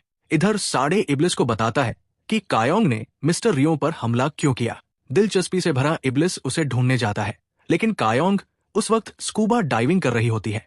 वो पानी के भीतर पहुंच जाता है और मुस्कुराते हुए कहता है, क्या तुम अपनी मौत की प्रैक्टिस कर रही हो? शायद भगवान ने हमें इसलिए मिलवाया है, ताकि मैं तुम्हारी मौत को आसान बना सकूं। उधर कायांग की दादी बहुत सजेधजे अंदाज में एक बेकरी जाती है और वहां मिंजी से टकरा जाती है। दोनों बातें करते हैं, हंसते हैं, लेकिन तभी दादी की एक पुरानी सहेली उन्हें देख लेती है। रात तक गांव में अफवाह फैल जाती है। कायांग की दादी ने कभी हवाई से कॉल नहीं किया, और जब से वो गई है, कायांग के घर में एक जवान लड़की रहने लगी है। कहीं ऐसा तो नहीं कि कायांग ने अपनी ही दादी को मारकर पिछवाड़े में दफना दिया हो। अगले दिन वही बुजुर्ग औरतें चीफ पार्क के साथ कायांग के घर पहुंच जाती है। वो चिल्लाती है, उसे गिरफ्तार करो, ये तो पागल है, कातिल है। कायांग टूटने लगती है, और दादी भी ये सब सुनकर दिल से आहत होती है। लेकिन तभी चीफ पार्क के फोन पर वीडियो कॉल आती है, और स्क्रीन पर कायांग की दादी जिंदा नजर आती है। सभी दंग रह जाते हैं। कायांग का नाम साफ हो जाता है, और शर्मिंदा होकर सब लौट जाते हैं। थोड़ी देर बाद इब्लिस प्रकट होता है, मुस्कुराते हुए कहता है, थैंक यू तो बोलो, वो वीडियो कॉल मैंने ही अरेंज की थी। कायांग गुस्से से जवाब देती है, यही होता है जब कोई शैतान से मदद मांगता है, नतीजा कभी अच्छा नहीं होता। उसकी बात सुनकर इब्लिस का चेहरा उतर जाता है। वो चुपचाप चला जाता है, दुखी और अकेला। वो सड़क किनारे बैठा होता है। तभी एक लड़की उसके पास आकर उसका चेहरा पढ़ने की कोशिश करती है। जब वो मजाक में कहता है कि मेरे पूर्वज फरिश्तों से लड़े थे, तो वो हंसकर चली जाती है। सोचती है कि वो पागल है। इसी बीच हमें आखिरकार इरेम की असली पहचान पता चलती है। वो मौत की फरिश्ता है, जो मिस्टर रियो के धुएं से बनी थी। वो पहले स्वर्ग में एक उल्लू थी, लेकिन भगवान की बातें चोरी छिपे सुनने की सजा में उसने अपनी सुनने की शक्ति खो दी। अब वो लोगों के होंठ पढ़कर उनकी सच्चाई समझती है। दूसरी ओर इब्लिस कुछ आदमियों के साथ जुआ खेलने बैठता है। एक आदमी उसे एडवांस में पैसे देता है, और खुशी में इब्लिस उसकी नाक से नाक रगड़ देता है, जो अरब संस्कृति में आभार का इशारा है। लेकिन वो आदमी उसे छेड़छाड़ का केस लगाकर पुलिस में फंसा देता है। फिर कायांग को आकर उसे छुड़ाना पड़ता है। गुस्से में वो इब्लिस पर थप्पड़ बरसाती है, तुमसे तो कुछ नहीं सुधरने वाला। इधर वो बैंक कर्मचारी जिसने कायांग का पैसा चुराया था, परेशान है। वो उस पैसे को इस्तेमाल ही नहीं कर पा रही। हारकर वो दूसरा विश मांगती है, कायांग के अकाउंट की लिमिट हटाओ, ताकि मैं पैसा यूज कर सकूं। इब्लिस उसकी ये इच्छा भी पूरी कर देता है, और वो तुरंत वही महंगा बैग खरीद लेती है जो कायांग के पास है। इब्लिस मजाक में पूछता है, अब तुम गुस्सा नहीं हो? कायांग शांति से कहती है, क्या तुम्हें किसी चीज से नफरत नहीं होती, जैसे वैम्पायर लहसुन से या क्रॉस से डरते हैं? इब्लिस मुस्कुराकर कहता है, मुझे सिर्फ तुमसे नफरत है, तो शायद तुम्हें मेरी लैंप छोड़ देनी चाहिए। उधर मिंजी और दादी एक साथ वर्कआउट कर रहे होते हैं, जबकि चीफ पार्क को जुनू के घर वालों पर शक होने लगता है। उसे एहसास होता है कि वो बॉडीगार्ड नहीं, बल्कि असली सैनिक है। रात को इब्लिस का छोटा दोस्त संगह्योक उसके पास आता है। उसके हाथों पर चोट के निशान है। वो बताता है कि उसकी माँ का बॉयफ्रेंड उसे मारता है। वो कहता है, उस रात मैंने आसमान में एक फरिश्ता देखा था और दुआ की थी कि वो उस आदमी को सजा दे।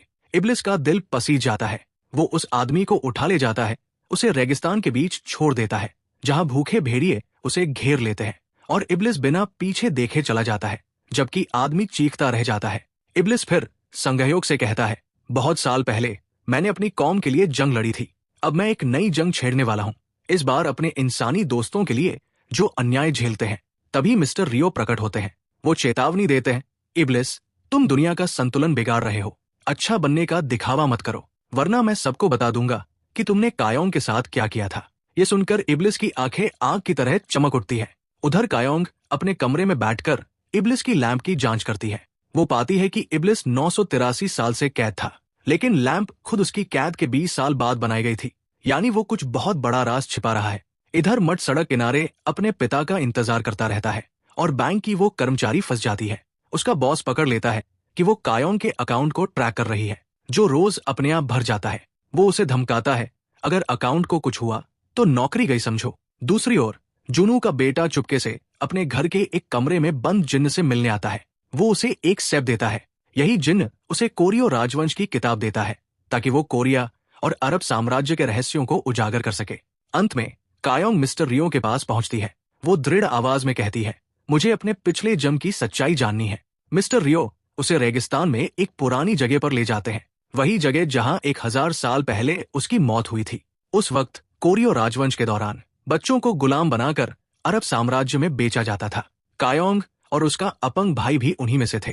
16 व्यापारी उन्हें बांधकर रेगिस्तान पार कर रहे थे जब जंगली कुत्तों ने हमला किया। बचने के लिए व्यापारियों ने उसके भाई को कुत्तों के आगे फेंक दिया। कायोंग चीखती हुई एक पुराना लैंप ढूंढ लेती है और उसमें से निकलता है इब्लिस। वो 3 इच्छाएं मांगने का प्रस्ताव रखता है। कायोंग की पहली इच्छा होती है, मेरा भाई जिंदा रहे और लंबी उम्र पाए। इब्लिस उसे पूरा करता है, लेकिन बचाने के लिए वो कुत्तों और व्यापारियों दोनों को मार डालता है। कायोंग की दूसरी इच्छा होती है, अब कभी कोई कोरियो बच्चा अरब में गुलाम बनकर न जाए। इब्लिस उसे भी पूरा करता है, मगर गुलामी के रास्तों को भूकंप और सुनामी से मिटा देता है, जिसमें सैकड़ों निर्दोष लोग मारे जाते हैं। जब मौत की फरिश्ता वहां आती है, वो कायोंग को बताती है कि इब्लिस ने उसकी नेक इच्छाओं को त्रासदी में बदल दिया। अब उसकी आत्मा भी पाप से दूषित हो चुकी है। कायोंग समझ जाती है, हर विष की एक भयानक कीमत होती है। जब वही जंगली कुत्ते फिर उस पर झपटते हैं, वो आखिरी इच्छा मांगती है, मुझे और इब्लिस दोनों को हमारे पापों की बराबर सजा मिले। कुत्ते उसे नोच डालते हैं। इब्लिस उसके निर्जीव शरीर के पास बैठा रहता है, चेहरे पर न गुस्सा न अहंकार, बस पछतावा और दर्द। वर्तमान में लौटकर कायोंग को सब याद आने लगता है और लैंप के भीतर रेत घड़ी फिर से चल पड़ती है। वो रेत असल में उसकी राख थी। इब्लिस अपने सीने को पकड़ लेता है, क्योंकि अब एक बार फिर उनकी तकदीरें एक दूसरे से जुड़ चुकी है। कायोंग इब्लिस को रोते हुए देखकर मिस्टर रियो का सामना करती है। गुस्से में वो पूछती है, जब जंगली कुत्ते मुझे और मेरे भाई को फाड़ रहे थे तब तुम कहाँ थे? आखिर तुम तो खुद भगवान के दूत थे, हमें बचा सकते थे ना? मिस्टर रियो चुपचाप जवाब देते हैं, उस वक्त मैं बस दुआ कर रहा था।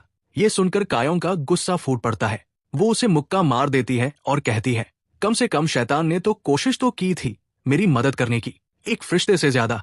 इधर साद इब्लिस को फिर से उसके चिराग में वापस डाल देता है। वहां इब्लिस ध्यान देता है कि रेत घड़ी के अंदर की रेत फिर से चलने लगी है। साद उसे चेतावनी देता है, इसका मतलब है तेरे बदले का वक्त खत्म होने वाला है, और जो बीमारी तुझे इन दिनों लगी है वो तेरे पतन की निशानी हो सकती है। उधर इरेम को भी मिस्टर रियो से पता चलता है कि इब्लिस की हालत बिगड़ रही है। उसे एहसास होता है कि अब कुछ बड़ा होने वाला है। रियो को सुकून है कि उसने कायोंग को वो सच्चाई नहीं बताई जो 20 साल पहले इब्लिस के हमले और उसकी कैद के बीच हुई थी। लेकिन कायोंग को पहले से शक है कि वो कुछ छिपा रहा है। वो खुद रिसर्च करने लगती है, उन 20 सालों में असल में क्या हुआ था। इसी दौरान इब्लिस अचानक उसके सामने प्रकट होता है, बेहद स्टाइलिश कपड़ों में, उसे इम्प्रेस करने के इरादे से। असल में उसका गुप्त मकसद है कायोंग को अपने प्यार में गिराना, ताकि वो अपनी आखिरी विश उससे साथ रहने की मांग में खर्च करे और उसकी निस्वार्थता की परीक्षा फेल हो जाए। लेकिन बात वैसी नहीं होती। कायोंग अचानक पूछ लेती है, जब मैं मरी थी तब तेरे चेहरे पर जो दर्द था वो क्यों था? और क्या तूने कभी किसी दूसरी जिन्न से मोहब्बत की है या उसे चूमा है? ये सुनते ही इब्लिस झेम जाता है, कुछ कह नहीं पाता और गायब हो जाता है। वो तुरंत इरेम को आदेश देता है, दुनिया के बाकी जिन्नों को ढूंढो, जो अब भी जिंदा है। उधर मिस कांग की जिंदगी में नई मुसीबतें आ जाती है। उसके घर की परेशानी की वजह से उसे शाखा प्रबंधक, ब्रांच मैनेजर की पोस्ट से हटा दिया जाता है। अब उसकी दोनों विश बेकार हो चुकी है। गुस्से में वो दुकान तोड़ देती है और चिल्लाती है, अब मैं अपनी आत्मा भी शैतान को बेचने को तैयार हूँ। इधर मट की तीनों विश भी बेमानी साबित होती है। वो अब भी सड़कों पर भटक रहा है, अपने पिता का इंतजार करता हुआ। उसका ड्राइवर उसे एक पेट क्लिनिक ले जाता है, वही जगह जिसे मट ने खुद कभी दिखाया था। वहां मट का बर्ताव बिल्कुल किसी कुत्ते जैसा होता है, जिससे ड्राइवर को यकीन हो जाता है कि शायद उसे अपने पिछले जन्म में जानवर की तरह ट्रीट किया गया था। दूसरी ओर एक उदास यूट्यूबर शराब पीते हुए शिकायत करता है, मेरे किसी वीडियो को कभी व्यूज ही नहीं मिलते क्योंकि मेरा गाँव बहुत बोरिंग है। तभी उसके फोन पर एक अजीब नोटिफिकेशन आता है, जीनी नाम से भेजा हुआ खुद इब्लिस ने। वो मजाक समझकर बोलता है, काश मेरे गांव में कुछ रोमांचक हो जाए ताकि मेरा वीडियो आखिरकार वायरल हो सके। इब्लिस उसकी विश तुरंत पूरी कर देता है और उसे एक अंधेरे जंगल में पहुंचा देता है। वो लाइव स्ट्रीम करता हुआ लड़खड़ाते कदमों से चलता है और अचानक किसी चीज से ठोकर खाता है। वो देखता है वो कोई चीज नहीं बल्कि इंसान की लाश है। उसका लाइव तुरंत वायरल हो जाता है। रातों रात अगली सुबह पूरा गांव उस लाश की चर्चा से गूंज उठता है।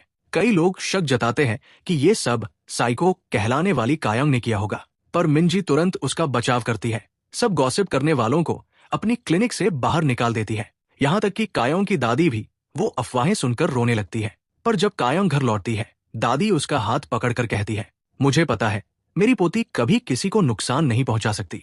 थोड़ी देर बाद कायोंग की मुलाकात बैंक वाली औरत से होती है। वो कहती है कि कायोंग को बैंक आकर ये कबूल करना होगा कि वो ही उसके अकाउंट में पैसे ट्रांसफर कर रही थी, वरना वो अपने जिन से विश मांगेगी कि वो कायोंग को मार दे। कायोंग शांत आवाज में जवाब देती है, जा मांग ले विश, क्योंकि मेरे पास भी जिन्न है। अगर तू मेरी मौत मांगेगी तो मैं भी तेरी वही विश मांगूंगी ताकि हम दोनों खत्म हो जाए। उस शाम कायोंग थोड़ी उदास लगती है। इब्लिस उसे खुश करने के लिए गांव की सबसे ऊंची इमारत पर ले जाता है। वहां दोनों मजाक मजाक में एक नकली के सीन सेट करते हैं, कौन कैसे बैठेगा, कैसे झुकेगा। लेकिन अचानक कायोंग उसे धक्का देकर नीचे गिरा देती है और हंसते हुए कहती है, अब मूड ठीक है मेरा। घर लौटने पर मिंजी अचानक आ जाती है और हैरान रह जाती है ये देखकर कि वहां दादी के साथ साथ इब्लिस, साद और इरेम भी मौजूद है। दादी घबराकर झूठ बोलती है, ये मेरी भतीजी की बहन है, दुबई से आई है। मिंजी को भरोसा नहीं होता, पर कायोंग मुस्कुराकर कहती है, टाइम आने पर सब बता दूंगी, फिलहाल डरने की कोई वजह नहीं है। इसी बीच मिस्टर संग को इब्लिस का चिराग मिल जाता है। वो अपनी दूसरी विश मांगता है, मुझे 20 साल पहले की उस तारीख पर ले चलो। इब्लिस उसे वहां ले जाता है, लेकिन संग ने गलती से दिन का वक्त कहा होता है, इसलिए वो उस दिन की सुबह पहुंचता है। वहां वो देखता है छोटी कायोंग पास ही खड़ी है। इब्लिस को गुस्सा आता है कि संग का मकसद उसे नुकसान पहुंचाना था। वो उस पर हमला करता है, पर अपने मालिक की आज्ञा से बंधा होने के कारण रुक जाता है और उसे उसी रात ले जाता है। वही पता चलता है कि मिस्टर संग एक सीरियल किलर है जो सालों से उन लड़कियों को मारता आया है जिन्हें वो समाज के लायक नहीं समझता था। और 20 साल पहले की उसी रात किसी ने उसके एक मर्डर को अपनी आंखों से देखा था। वो गवाह कोई और नहीं, उसकी अपनी माँ थी, जिसने पुलिस से सच्चाई छिपाई थी। बाद में इब्लिस ये सब कायोंग को बताता है और कहता है, इसे अपनी डायरी में लिख लेना। कायोंग उसकी तारीफ करती है, अच्छा काम किया तूने। वो कसम खाती है कि संग को सजा दिलवाकर रहेगी। इब्लिस मुस्कुराता है, कहता है, तुझे हराना नामुमकिन है। लेकिन जब कायोंग याद दिलाती है कि उसकी हार का मतलब उसकी मौत होगा, वो शांत होकर जवाब देती है, मैं मरने से नहीं डरती, मैं जी चुकी हूँ। अब जब मेरी दादी फिर से जवान है, मुझे सुकून है। इब्लिस उसके शब्दों से हिल जाता है। पहली बार उसे एहसास होता है कि वो कायोंग की परवाह करने लगा है। उस रात जुनियू का कैद किया हुआ जिन्न शैडी अपनी ताकत से पूरी दुनिया को सुला देता है और चुपके से इब्लिस के हाथों को एक रहस्यमयी धागे से बांध देता है। अगली सुबह साद, इरेम और मिस्टर रियो वो सब देखकर चौंक जाते हैं। इरेम बताती है, मैं जाग रही थी, ये सब शैडी ने किया है। कायोंग बिना झिझक इब्लिस का बंधा हाथ काट देती है ताकि जादू टूट जाए। सब दंग रह जाते हैं, खासकर मिस्टर रियो जो डरकर भाग जाता है। इसके बाद इब्लिस रियो से शैडी की सच्चाई जानने के लिए भिड़ता है। फरिश्ते झूठ नहीं बोल सकते, इसलिए रियो मान जाता है और बताता है, शैडी का असली मालिक वही बच्चा है जिसे तूने सदियों पहले अमर बना दिया था, कायोंग की फरमाइश पर। उसका नाम था हुनबिश। इब्लिस का चेहरा सख्त पड़ जाता है। उसे याद आता है वही छोटा बच्चा जिसे कायोंग ने एक बार बचाया था। वो टाइम में पीछे जाता है और देखता है कि हुनबिश आज भी जिंदा है। जूनियो के बेटे के रूप में। सदियां बीत चुकी है, पर हुनबिश की उम्र जरा भी नहीं बढ़ी और इब्लिस अब भी नहीं जानता कि वही अमर लड़का उसी गांव में उसके बिल्कुल पास रह रहा है। शुरुआत होती है शैडी के घर लौटने से, जहां हुनबिश उससे पूछताछ करता है। कल रात के बाद तू कहाँ गया था? पूरी दुनिया को सुलाने के बाद तू गायब क्यों हुआ? डर के मारे हुनबिश का एक नौकर सच बोल देता है। वो कहता है, शैडी ने मुझसे कहा था कि उसे किसी से मिलने चुपके से बाहर ले चलो। हुनबिश गुस्से में उस नौकर को चोट पहुंचाता है और शैडी से सच निकलवाने की कोशिश करता है। आखिरकार शैडी मान लेता है, मैं इब्लिस से मिलने गया था। उसका कारण, ताकि जब इब्लिस जागे तो मेरी मदद के लिए आ सके। ये सुनकर हुनबिश काली हंसी हंसता है और कहता है, यही तो मैं चाहता था, तू इब्लिस को ढूंढे ताकि मैं कायोंग तक पहुंच सकूं। मेरा असली मकसद है कायांग को मारना, इब्लिस का मालिक बनना और फिर हर जिन्न और इंसान पर राज करना। शैडी डर जाता है और उसे उसके असली नाम से पुकारता है, खालिद। रुक जाओ, अगर इब्लिस को पता चल गया तो वो तुम्हें कभी माफ नहीं करेगा। इधर कायोंग इब्लिस से पूछती है, आखिर ये खालिद है कौन? लेकिन इब्लिस खुद नहीं जानता। कायोंग को ये नाम अपने सपनों से याद है, जहां वो बार बार एक बच्चे को देखती है जो कालीन बुन रहा होता है, और वो बच्चा है खालिद। वो कुछ आजमाने का फैसला करती है। वो फिर से वही रहस्यमयी धागा इब्लिस के हाथ में बांध देती है। पहले जो धागा सफेद था अब खून से काला हो चुका है, और इसी से उसे पता चलता है कि वो धागा सिर्फ किसी जिन्न को बांध सकता है और उसे तोड़ने की ताकत सिर्फ उसी में है, किसी आम इंसान में नहीं। उधर जूनियो अब भी सहमा हुआ है, क्योंकि उसने हुनबिश का असली रूप देख लिया था। वो उल्टियां करता रहता है, जैसे कुछ अंदर से हिला गया हो। हुनबिश का नौकर बताता है, हम सब अनाथ हैं जिन्हें उसने पाला है पिता की तरह, इसलिए हम उसकी हर बात मानते हैं और अब तुझे भी माननी होगी। जो भी उसके माता पिता बनने की कोशिश करता है आखिर में उसी के कब्जे में चला जाता है। गांव में दादी और मिंजी एक कॉफी शॉप में मिलती है। मिंजी प्यार से पूछती है, क्या कायोंग के घर में कुछ गलत चल रहा है? दादी मना कर देती है और मिंजी उन पर यकीन कर लेती है। दोनों साथ कॉफी पीती है और धीरे धीरे मिंजी को दादी के लिए भावनाएं होने लगती है। उसे पता ही नहीं कि वो कायोंग की असली दादी है, कोई मेहमान नहीं। फिर कायोंग मिस्टर संग से मिलने जाती है और उसे उसकी कार की हेडलाइट से मिला एक सुनहरा बाल दिखाती है। शांत लहजे में कहती है, मुझे पता है, जंगल में मिली लाश और वो गुमशुदा लड़की, दोनों का जिम्मेदार तुम हो, क्योंकि तुम एक सीरियल किलर हो। मिस्टर संग घबराता है और पूछता है, क्या तुम किसी के साथ आए हो? कायोंग इब्लिस का जिक्र नहीं करती, बल्कि मुस्कुराकर कहती है, तुम बहुत दिलचस्प आदमी हो। हमारे बीच एक समानता है, हम दोनों साइकोपैथ हैं। फर्क बस इतना है कि अगर मैं किसी को मारूं तो सबूत कभी नहीं छोड़ती। उसकी बातों में फंसकर मिस्टर संग एक सौदा पेश करता है, अगर मैं अपने सारे सबूत मिटा दूं तो अगला मर्डर करने में तू मेरी मदद करेगी। बाद में जब कायोंग घर लौटती है, इब्लिस नाराज होकर पूछता है, तूने उसे पुलिस के हवाले क्यों नहीं किया? कायोंग समझाती है, अगर उसे गिरफ्तार करवाऊंगी तो वो अपनी आखिरी विश से भाग जाएगा, इसलिए मैं उसे खुद अपनी आखिरी विश इस्तेमाल करने दूंगी। वो टाइम में पीछे जाएगा और उसी वक्त तू भी वहां जाकर मेरी डायरी देगा, ताकि मैं मर्डर को रोक सकूं उससे पहले कि वो हो। इब्लिस उसकी प्लानिंग देखकर हैरान रह जाता है, तेरी चाल तो गजब की है। लेकिन तभी कायोंग पूछती है, तूने ये क्यों छिपाया कि तू मेरी मौत के 20 साल बाद चिराग में कैद हुआ था? मतलब तुझे मेरी वजह से सजा नहीं मिली? इब्लिस चुप हो जाता है, धीरे से कहता है, मुझे कुछ याद नहीं, वो 20 साल कहाँ थे मैं खुद नहीं जानता। उसी वक्त साद आता है। वो बताता है कि इब्लिस के खून से उसने हुनबिश की लोकेशन पता कर ली है, वो दुबई में है। सच जानने के लिए इब्लिस कायोंग को साथ लेकर वहां जाने का फैसला करता है और दादी व मिंजी को भी साथ ले जाता है उनकी सुरक्षा के लिए। एयरपोर्ट पर मिंजी की मुलाकात उसकी पुरानी गर्लफ्रेंड से हो जाती है। एक पल को उसका दिल भर आता है। दुबई पहुंचकर इब्लिस और कायोंग एक जिन से मिलते हैं जिसका नाम है जिन्निया। वो बताती है कि वो इब्लिस की प्रेमिका थी, क्राइस्ट से भी सदियों पहले। कायोंग हैरान रह जाती है जब जिन्निया उसे पहचान लेती है। ईर्ष्या में भरी कायोंग वहां से चली जाती है। उसे लगता है इब्लिस यहाँ फ्लर्ट करने आया है, पर असल में इब्लिस शैडी के बारे में जानने आया था।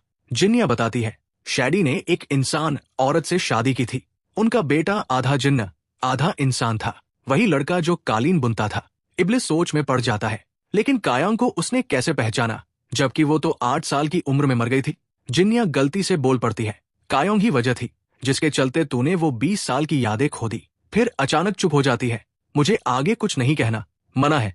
उधर मिस्टर रियो की मुलाकात होती है इब्लिस के भाई से, ज़ारा नाम का जिन्न जो इंसानी आत्माओं से फूल उगाता है। 1000 साल पहले उसने एक गलती की थी जिससे उसका पूरा बाग नष्ट हो गया। सिर्फ एक फूल बचा जिसे वो अब तक संभाल रहा है। जब उसे पता चलता है कि इब्लिस लौट आया है, वो खुश हो जाता है, लेकिन मिस्टर रियो उसे चेतावनी देता है, अगर तूने इब्लिस को उन खोए हुए 20 सालों के बारे में कुछ बताया तो तेरा अंत बहुत दर्दनाक होगा। फिर वो इरेम को सजा देता है, उसकी आवाज छीन लेता है, क्योंकि उसने इब्लिस को जिन्निया तक पहुंचने में मदद की थी। इधर मिंजी दादी से कहती है, कायों को दवा की जरूरत नहीं है, वो सिर्फ दिखावे के लिए लेती है ताकि आप चिंतित न हो। दादी भावुक हो जाती है और स्नेह से मिंजी को उसके पसंदीदा हील्स गिफ्ट करती है। दुबई में इब्लिस एक टूरिस्ट साइट पर जाता है, जहां एक पुरानी तलवार पत्थर में धंसी हुई है। कहते हैं सदियों पहले एक विदेशी ने गुस्से में वही तलवार वहां गाड़ दी थी, और उस विदेशी का नाम था इब्लिस। अब तक कोई उसे निकाल नहीं सका था, लेकिन जब इब्लिस उस पर हाथ रखता है, समय रुक जाता है और वो बड़ी आसानी से तलवार निकाल लेता है कायों की आंखों के सामने। पर उसे अब भी याद नहीं आता कि उसने वो तलवार वहां क्यों छोड़ी थी। कायों के सवाल टालने के लिए वो बात बदल देता है और पूछता है, मिंजी की एक्स गर्लफ्रेंड कैसी थी? कायों हंसते हुए कहती है, मिंजी ने उससे ब्रेकअप इसलिए किया क्योंकि वो हमारी साइकोपैथ फ्रेंडशिप झेल नहीं पाई। अगले दिन कायों दादी को चुपके से उनकी बेटी यानी कायों की माँ से मिलवाने ले जाती है। दूर से उसे देखकर दादी की आंखों से आंसू बहने लगते हैं। ममता और तड़प दोनों उमड़ पड़ते हैं। उधर कोरिया में मिस कांग अपनी आखिरी विश मांगती है।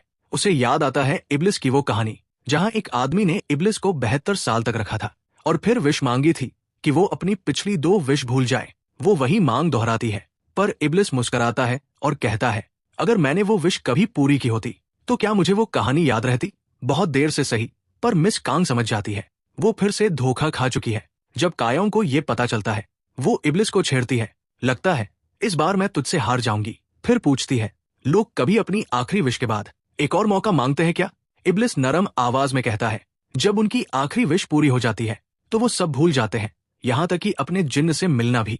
कायों की आंखें नम हो जाती है, धीरे से कहती है, मैं तुझे कभी नहीं भूलना चाहती। उधर जब साद को पता चलता है कि इरेम की आवाज छीन ली गई है, वो गुस्से में मिस्टर रियो पर हमला कर देता है। दोनों की लड़ाई इतनी भयानक होती है कि वो धरती से आसमान तक जा पहुंचती है। थक चुके इब्लिस चिल्लाकर पूछता है, मैंने सदियों पहले तेरी एक पंख चुराई थी, तूने उसका क्या किया? रियो जवाब देने से इनकार करता है, पर एक हैरान करने वाला सच बता देता है। शैडी को उस अमर बच्चे ने गुलाम नहीं बनाया था, उसने खुद उसे अपना मालिक चुना था, क्योंकि वो अमर बच्चा हुनबिश दरअसल शैडी का बेटा है। ये सुनकर इब्लिस सन्न रह जाता है। शैडी का आधा इंसान बेटा तो बहुत पहले मर जाना चाहिए था। अगर वो अब भी जिंदा है तो इब्लिस को सच्चाई पता करनी ही होगी। इधर कायों ट्रैकिंग पर जाती है और पहाड़ की चोटी पर उसे जूनियो मिलता है। हुनबिश ने उसे भेजा है। वो पूछता है, तेरी विश पूरी हुई या नहीं? कायों जवाब नहीं देती और जूनियो उसे धक्का देकर खाई से नीचे गिरा देता है। गिरते हुए कायों पहली बार डर महसूस करती है, मरने का नहीं बल्कि खोने का। दादी को, मिंजी को और इब्लिस को। जैसे ही वो जमीन के करीब पहुंचती है, इब्लिस अचानक वहां प्रकट होता है और उसे बचा लेता है। वो कहता है, तू चाहती तो विश मांग लेती जिंदा रहने की। कायों की आंखों में आंसू है, धीरे से बोलती है, अगर मैं ऐसा करती तो तुझे खो देती और मैं तुझे भूलना नहीं चाहती। इब्लिस कुछ पल चुप रहता है, फिर पहली बार वो उसे अपने सीने से कसकर लगा लेता है। इब्लिस गुस्से में जुनऊ को उसी चट्टान से नीचे फेंक देता है। उधर मिस्टर रियो हनबिश से मिलने पहुंचता है और उसे चेतावनी देता है कि वो कायों के मामलों में दखल ना दे।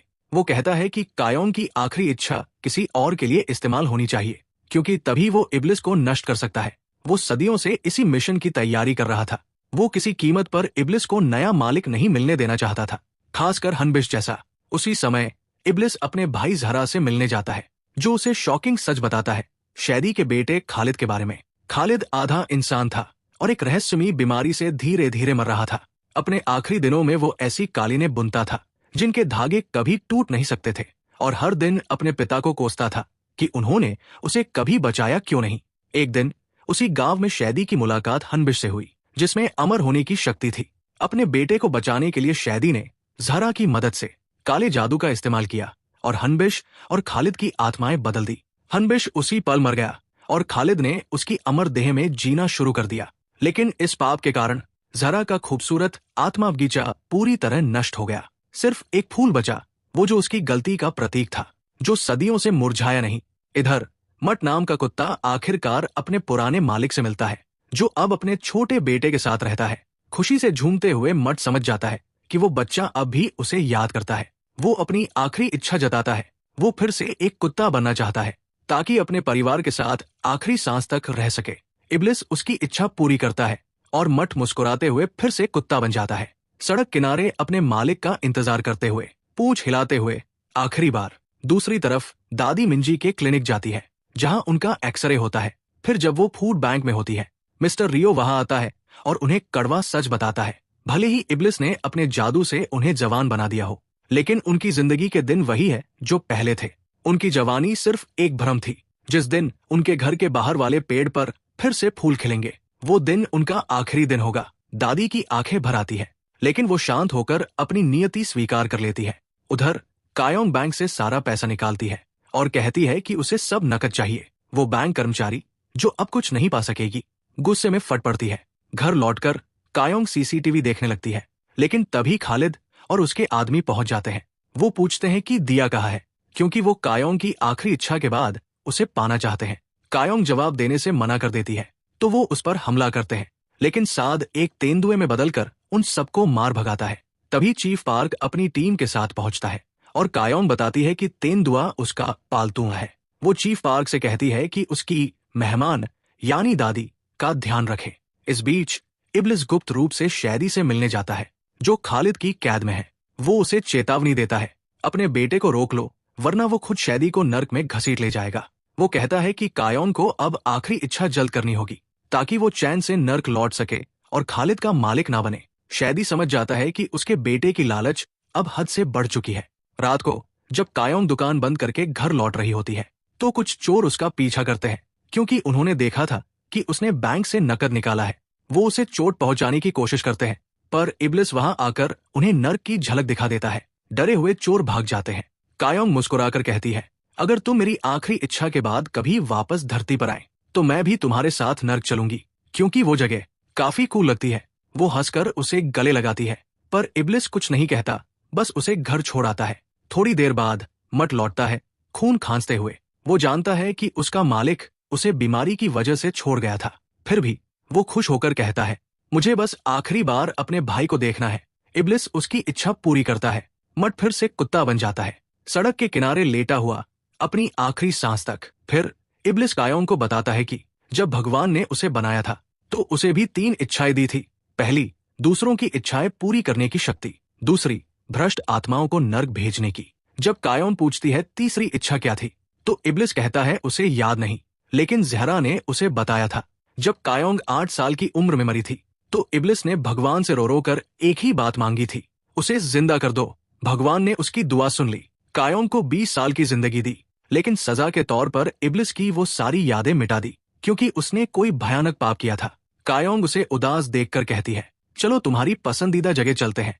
वो मुस्कुराता है, चेरी ब्लॉसम फील्ड, वो जगह जहां उसने पहली बार तय किया था कि अब वो कायोंग को कभी नहीं मारेगा। वो जगह जहां दोनों दुश्मन नहीं, साथी बन गए थे।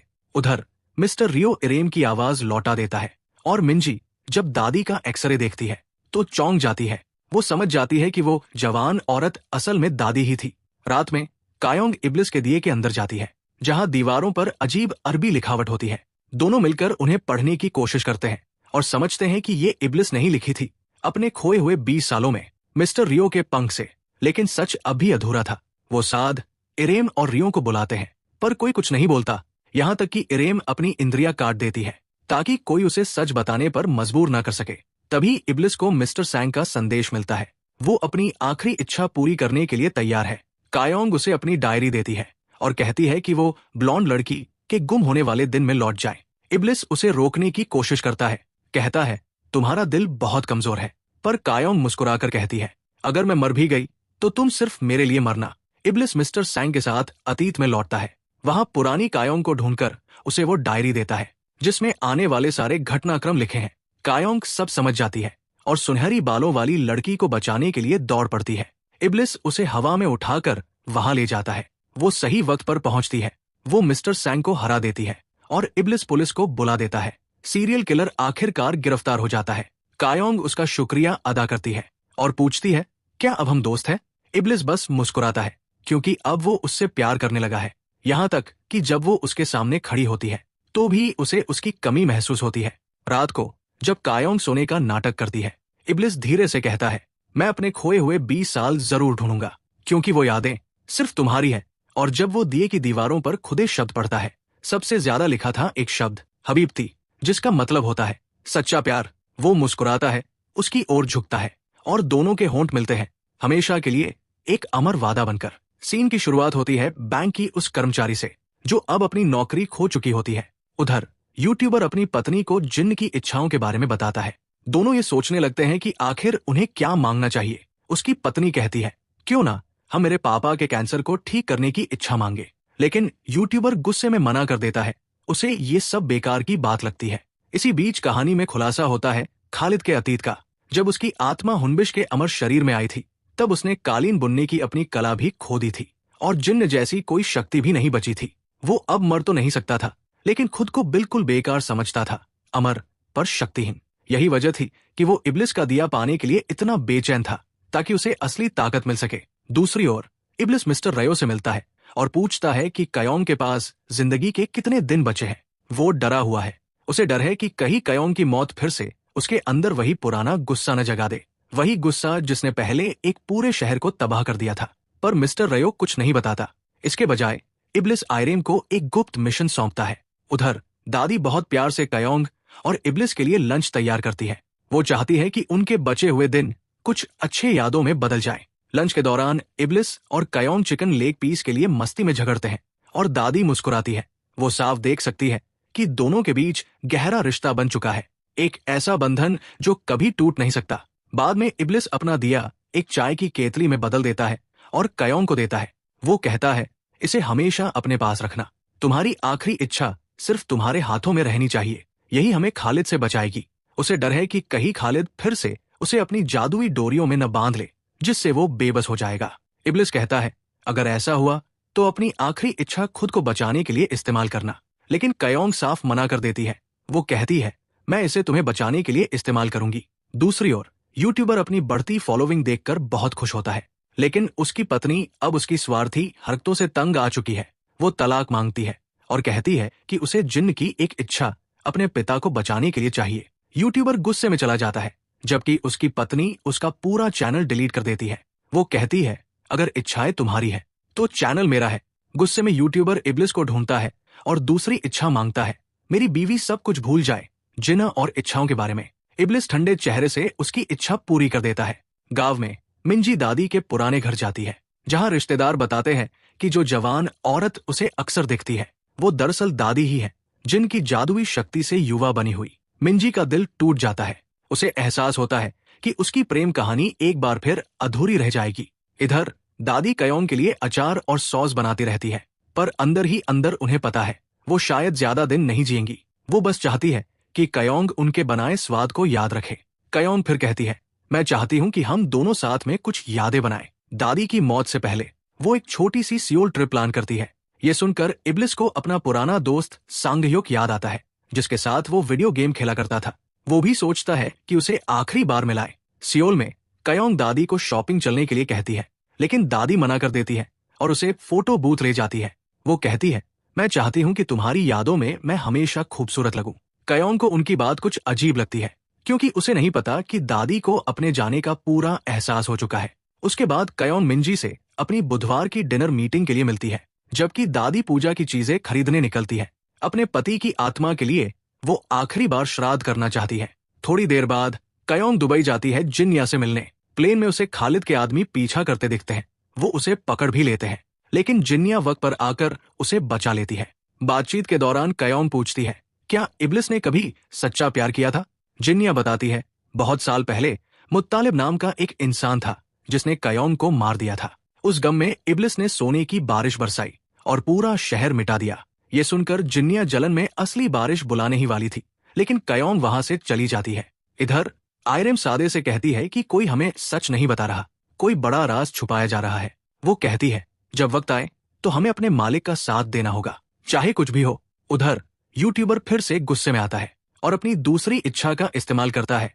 वो चाहता है कि उसकी पत्नी सब कुछ भूल जाए, जिन्न, इच्छाएं, सब कुछ। इब्लिस उसे ठंडे मन से पूरा करता है, लेकिन उसके चेहरे पर निराशा साफ झलकती है। इसके बाद इब्लिस दुबई पहुंचता है कयोंग से मिलने। जैसे ही वो उसे देखता है, वो बिना कुछ कहे उसे कसकर गले लगा लेता है। कयोंग मुस्कुराते हुए कहती है, शायद ये हक तुम्हें कुछ याद दिला दे। और तभी इब्लिस को एक याद लौट आती है। वो देखता है कि उसके पिछले जन्म में कयोंग कह रही थी, मुत्तालिब मेरा नया मालिक है, आज वो अपनी आखिरी इच्छा मांगने वाला है।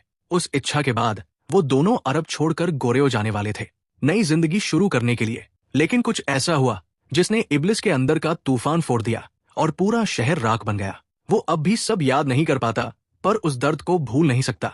उस शाम दोनों साथ में डिनर पर जाते हैं, लेकिन जिन्निया जलन में अचानक एक तेज बारिश करवा देती है और उनका डेट बिगाड़ देती है। दोनों हंसते हुए किसी शेल्टर में छिपते हैं। इब्लिस उसे सूखे कपड़े देता है और हैरान रह जाता है। कयोंग बिल्कुल अपने पिछले जन्म वाली शक्ल में लग रही थी। दोनों डिनर करते हैं, डांस करते हैं और कयोंग आखिरकार कबूल करती है, मैं तुमसे उसी रात प्यार करने लगी थी जिस रात तुम मेरे होटल रूम में लौटे थे। वही गांव में दादी की दोस्त को शक होता है कि कुछ तो अजीब है। वो देखती है कि दादी वही खाना बना रही है जो वो पहले बनाया करती थी और उनके हाथ पर वही तिल भी है। सच का एहसास होते ही वो डर कर भाग जाती है। उसे लगता है कि ये कोई काला जादू है। दादी उसके पीछे भागती है, कहती है कृपया किसी को मत बताना। उसी वक्त खालिद के लोग जो दादी के घर पर नजर रखे हुए थे सारी सच्चाई जान लेते हैं और प्लान बनाते हैं कि दादी को अगवा कर लिया जाए ताकि कयोंग मजबूर होकर अपनी आखिरी इच्छा इस्तेमाल करे। और ठीक उसी पल इब्लिस को एक और विजन आता है। वो देखता है कि उसके सामने खुद खालिद खड़ा है और दूसरी तरफ बैठा है 1000 साल पुराना उसका ही रूप, उसी अग्नि जैसी आंखों के साथ। इब्लिस को अब तक लैंप में कैद नहीं किया गया था। कायों की मौत को 20 साल बीत चुके थे और इब्लिस अब अरब में आजादी से रह रहा था। उसे इस बात का सुकून था कि उसे अपने किए की कोई सजा नहीं मिली। वो मान चुका था कि 8 साल की उम्र में कयोंग ने जो मरते वक्त श्राप दिया था वो बस एक झूठ था। एक दिन जब वो बाजार की गलियों में घूम रहा था, अचानक उसे एक जानी पहचानी खुशबू महसूस हुई, कयोंग की। हैरान होकर वो उस खुशबू के पीछे जाता है और देखता है कयोंग जिंदा है। अब वो बड़ी हो चुकी है, लेकिन उसके चेहरे पर जंगली कुत्तों के काटने के निशान हैं। इब्लिस हैरान होकर पूछता है कि वो कैसे बची, मगर कयोंग को अपने अतीत की कोई याद नहीं होती। वो अब एक गरीब जिंदगी जी रही थी, खजूर बेचकर गुजारा करती थी। दया से भरकर इब्लिस उसे कुछ सोने के सिक्के देता है खजूर के बदले में। कयोंग शुक्रिया कहकर सिक्के रख लेती है। उसे ये नहीं पता होता कि सामने वाला कौन है। उस पल के बाद इब्लिस छिपकर उसकी देखभाल करने लगता है। कयोंग की जिंदगी मुश्किलों से भरी थी, फिर भी वो नेक दिल थी। वो हमेशा दूसरों की मदद करती, बिना किसी लालच के। उसकी मासूमियत देखकर इब्लिस पहली बार उसके सामने आता है। वो बताता है कि वो एक जिन्न है जिसे और कोई नहीं देख सकता, सिर्फ वो। कयोंग मुस्कुराती है और कहती है शायद तुम खास हो, इसलिए सिर्फ मैं ही तुम्हें देख सकती हूँ। अगले दिन कयोंग ऊंट खरीदने जाती है ताकि अपने वतन गोरियो लौट सके, लेकिन ऊंट बेचने वाला उसे धोखा देता है, उसका सोना लूट लेता है और उसे बेरमी से पीटता है। ये देखकर इब्लिस का गुस्सा फूट पड़ता है। वो उस आदमी के सीने में हाथ डालता है और उसका दिल निकालकर बाहर फेंक देता है ताकि सोने के सिक्के वापस मिल सके। बाजार में लोग डरकर चिल्लाने लगते हैं, सब उसे शैतान कहने लगते हैं। कयोंग भी डरी हुई वहां से भाग जाती है। कुछ समय बाद इब्लिस फिर उससे मिलने आता है। वो माफी मांगता है और कहता है कि वो खुद उसे गोरियों तक छोड़ आएगा। थोड़ी झिझक के बाद कयोंग राजी हो जाती है। इब्लिस पूछता है क्या तुम्हें उन लोगों से नफरत नहीं जिन्होंने तुम्हें दर्द दिया? कयोंग धीरे से मुस्कुराती है और कहती है जब मैं अपने जख्म देखती हूँ तो बस शुक्रगुजार होती हूँ कि जिंदा हूँ। शायद खुदा ने मुझे किसी मकसद से बचाया है, बस यही काफी है। उसकी ये बातें सुनकर इब्लिस के दिल में पहली बार गिल्ट जागता है। उसे एहसास होता है कि वही उसकी तकलीफ की असली वजह था। कुछ दिन बाद कयोंग खालिद के पास दवा लेकर जाती है और उसी पल पहली बार खालिद इब्लिस को देख पाता है। वो उससे सौदा करने की कोशिश करता है, कहता है कि अगर वो उसे जिन्न बांधने वाली डोरी दे दे तो वो उसे ठीक कर देगा, लेकिन इब्लिस मना कर देता है। वो कहता है तुम्हारा आधा इंसानी रूप ही तुम्हारी सजा है। रात में इब्लिस देखता है कि कयोंग मोमबत्ती की रोशनी में कपड़ा सी रही है, वो ड्रेस जो वो गोरियों पहुंचकर पहनना चाहती है। इब्लिस उसे अपने लैंप के अंदर ले जाता है। अंदर की दीवारें रोशनी से चमक रही होती है। वो पूछता है तुम्हें गोरियों वापस क्यों जाना है? कयोंग मुस्कुराकर बताती है वहां चेरी ब्लॉसम्स है, मेरी सबसे पसंदीदा जगह। मैं उन्हें फिर से देखना चाहती हूँ। और यही वजह थी कि आज भी वर्तमान में इब्लिस को चेरी ब्लॉसम से इतना प्यार है। वो उसे आसमान के सितारे दिखाता है और कयोंग की एक ही ख्वाहिश होती है, घर जाना। अब तक इब्लिस पूरी तरह उससे मोहब्बत करने लगा था। वो मिस्टर रियो का पंख भी तोड़ देता है क्योंकि अब वो अपनी ड्यूटी पूरी करने के बजाय सारा वक्त लैंप के अंदर कयोंग के बारे में लिखने में बिताने लगा था। आखिरकार इब्लिस तय करता है कि वो कयोंग को लेकर गोरियो जाएगा, लेकिन जाने से पहले कोई उसका लैंप ढूंढ लेता है और उसका नया मालिक बन जाता है। इब्लिस जब देखता है कि वो कौन है तो दंग रह जाता है। वो मुत्तालिब था, वही आदमी जिसने 20 साल पहले कयोम और बाकी बच्चों की तस्करी की थी। मुत्तालिब इतने सालों से रेगिस्तान में भटक रहा था, सिर्फ इसलिए कि उसे लैंप मिल जाए ताकि वो इब्लिस को गुलाम बना सके और बदला ले सके। मुत्तालिब अपनी पहली 2 ख्वाहिशें मांगता है। पहली, मैं अरब का सबसे अमीर आदमी बनना चाहता हूँ, और दूसरी, जो भी मुझे नफरत से देखे वो दर्दनाक मौत मरे। इन दोनों ख्वाहिशों से चारों तरफ तबाही मच जाती है। लोग मरने लगते हैं, सब इब्लिस की ताकत से। एक दिन मुत्तालिब बाजार में कयों को देखता है। वो पहचान जाता है कि ये वही लड़की है जिसे उसने कभी बेचा था। वो उसे सोना फेंक कर कहता है, मेरे साथ चलो। लेकिन कयोंग इनकार करती है, कहती है, मैं अपनी मेहनत से कमाती हूँ और जल्द ही घर लौट जाऊंगी। उसकी बात से मुत्तालिब का अहंकार टूट जाता है। वो तय करता है कि उसकी आखिरी ख्वाहिश यही होगी, कयोंग हमेशा उसकी गुलाम बन जाए। इधर इब्लिस कयोंग के साथ जाने की तैयारी कर रहा था, खुश और बेखबर आने वाली तबाही से। तभी मुत्तालिब उसे बुलाता है और अपनी तीसरी ख्वाहिश बोलता है, मैं एक ऐसी औरत को हमेशा देखता रहना चाहता हूँ जो जिंदगी भर मेरी नजरों के सामने रहे। इब्लिस बिना समझे ये ख्वाहिश पूरी कर देता है। कुछ ही पलों बाद कयोंग उसे ढूंढते हुए वहां पहुंचती है। मुत्तालिब उसकी तरफ इशारा करता है और कहता है, वो ही है। इब्लिस सन्न रह जाता है। वो समझता है कि उसने क्या गलती कर दी है। वो कयोंग को बचाने की कोशिश करता है, लेकिन तभी खालिद अब हनबिश के शरीर में जिन बांधने वाली डोरी से उसके पैर बांध देता है। कयोंग उसे पहचानती है और मदद की गुहार लगाती है, मगर खालिद धोखा देता है। वो मुत्तालिब से कहता है, कयोंग इब्लिस से प्यार करती है, वो कभी तुम्हारी गुलाम नहीं बनेगी। गुस्से में अंधा होकर मुत्तालिब कयोंग को छुरा मार देता है, इब्लिस के सामने ही। इब्लिस बेबस होकर गांव वालों से चिल्ला चिल्लाकर कहता है, कोई मेरा मालिक बनो, मैं अपनी पहली ख्वाहिश से कयोंग को बचा लूंगा, तुम्हें बाकी 2 ख्वाहिशें दे दूंगा। लेकिन सब लालच में अंधे हो जाते हैं। एक आदमी लैंप उठाता है और कहता है, मुझे अनगिनत सोना चाहिए। और तभी आसमान से सोने की बारिश शुरू हो जाती है, इतनी जहरीली कि सबकी मौत हो जाती है। इब्लिस अपनी मोहब्बत को नहीं बचा पाता, वो खून के आंसू रोता है। कयोंग अपनी आखिरी सांसों में कहती है, मेरी आने वाली 4 जिंदगियों में मैं तुम्हें ढूंढ लूंगी और तुम्हें भी मुझे ढूंढना होगा। इतना कहकर वो मर जाती है और उसी वक्त इब्लिस को डोरी से आजाद कर देती है। गुस्से और दर्द में डूबा इब्लिस मुत्तालिब को तलवार से मार देता है। वो इतना तांडव मचाता है कि पूरा गांव तूफान में तबाह हो जाता है।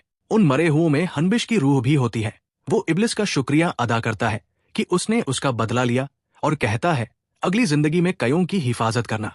कयोंग की आखिरी ख्वाहिश कि इब्लिस मोहब्बत और दर्द दोनों महसूस करे पूरी हो चुकी थी, क्योंकि अब उसकी सबसे बड़ी सजा थी हमेशा का अकेलापन और गम। टूटा हुआ इब्लिस कयोंग के शरीर को गोद में उठाकर रेगिस्तान में चला जाता है। वो खुदा से दुआ करता है कि उसे सजा मिले, उसे हमेशा के लिए लैंप में कैद कर दिया जाए ताकि उसकी रूह कयोंग की रूह से हमेशा जुड़ी रहे।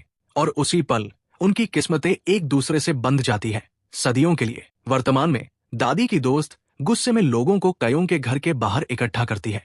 सब दादी से जवाब मांगते हैं, लेकिन दादी घर पर नहीं होती, वो मिंजी के साथ बाहर होती है। जब वो लौटती है तो सामने भयानक नजारा देखती है। खालिद के आदमी में से एक उस गुस्से वाली पड़ोसी को कार से कुचल देता है और वहीं मार डालता है। फिर प्लान के मुताबिक वो खुद पुलिस को फोन करता है और कहता है कि हादसा हो गया। उस घटना के बाद इब्लिस कयोंग के सामने अपने सारे राज खोल देता है। वो कबूल करता है कि उसे सब याद है, वो दर्द, वो श्राप और ये सच्चाई कि उसकी तकलीफों की असली वजह वही था। वो कहता है, मैं ही तुम्हारा सबसे बड़ा गुनहगार हूं। लेकिन कयोंग हमेशा की तरह शांत और दयालु मुस्कुराकर कहती है, अब खुद को दोष मत दो, वो हमारा अतीत था, अब हमें अपने वर्तमान पर ध्यान देना है और अपने भविष्य की रक्षा करनी है। उधर उस यूट्यूबर की पत्नी जिसने अपनी सारी ख्वाहिशें भुला दी थी, अब अपने चैनल का पासवर्ड भी याद नहीं रख पाती। पासवर्ड था 1 विश इज माइन। वो पूरा दिन लगाती है, शादी की तारीख, अपने पति का जन्मदिन, सब ट्राई करती है, लेकिन कुछ काम नहीं करता।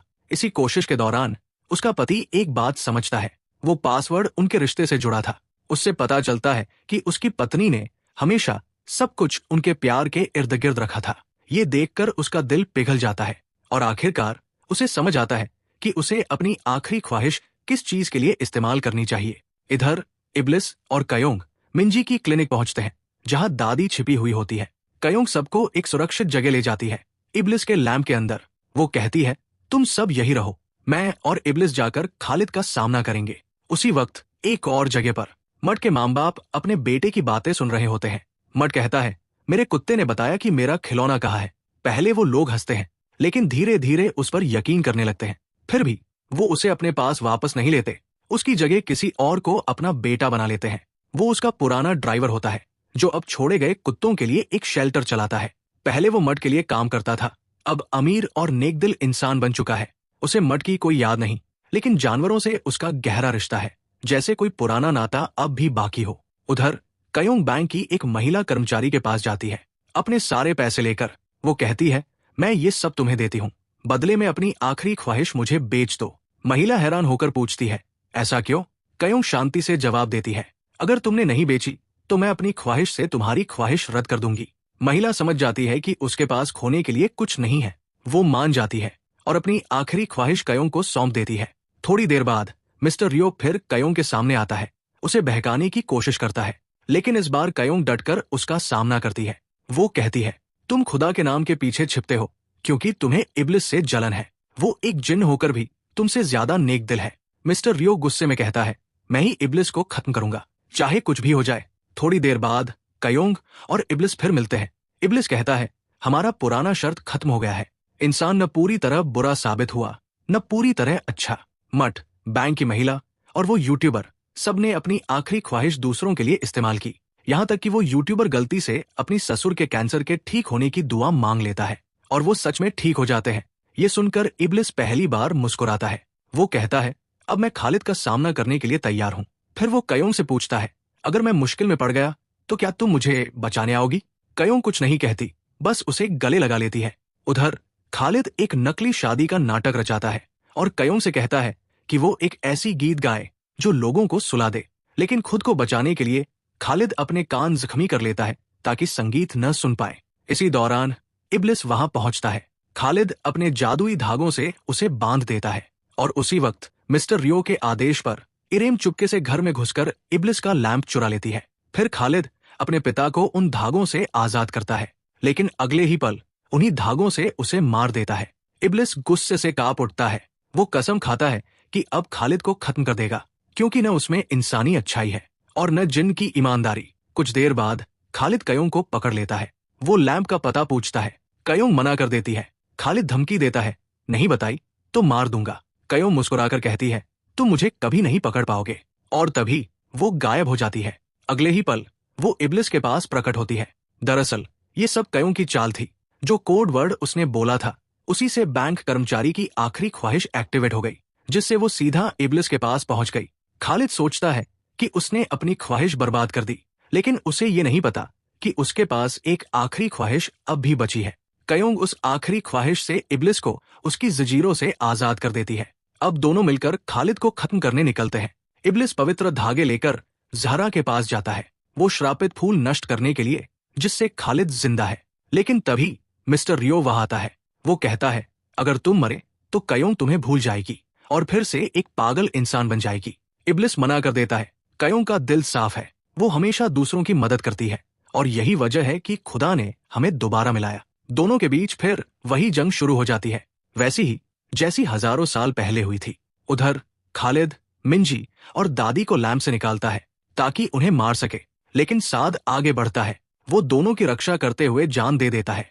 वो अपनी आखिरी सांस तक इब्लिस का वफादार बना रहता है। फिर खालिद का एक आदमी मिंजी पर गोली चलाता है, लेकिन दादी उसके सामने आ जाती है। गोली उन्हें लगती है।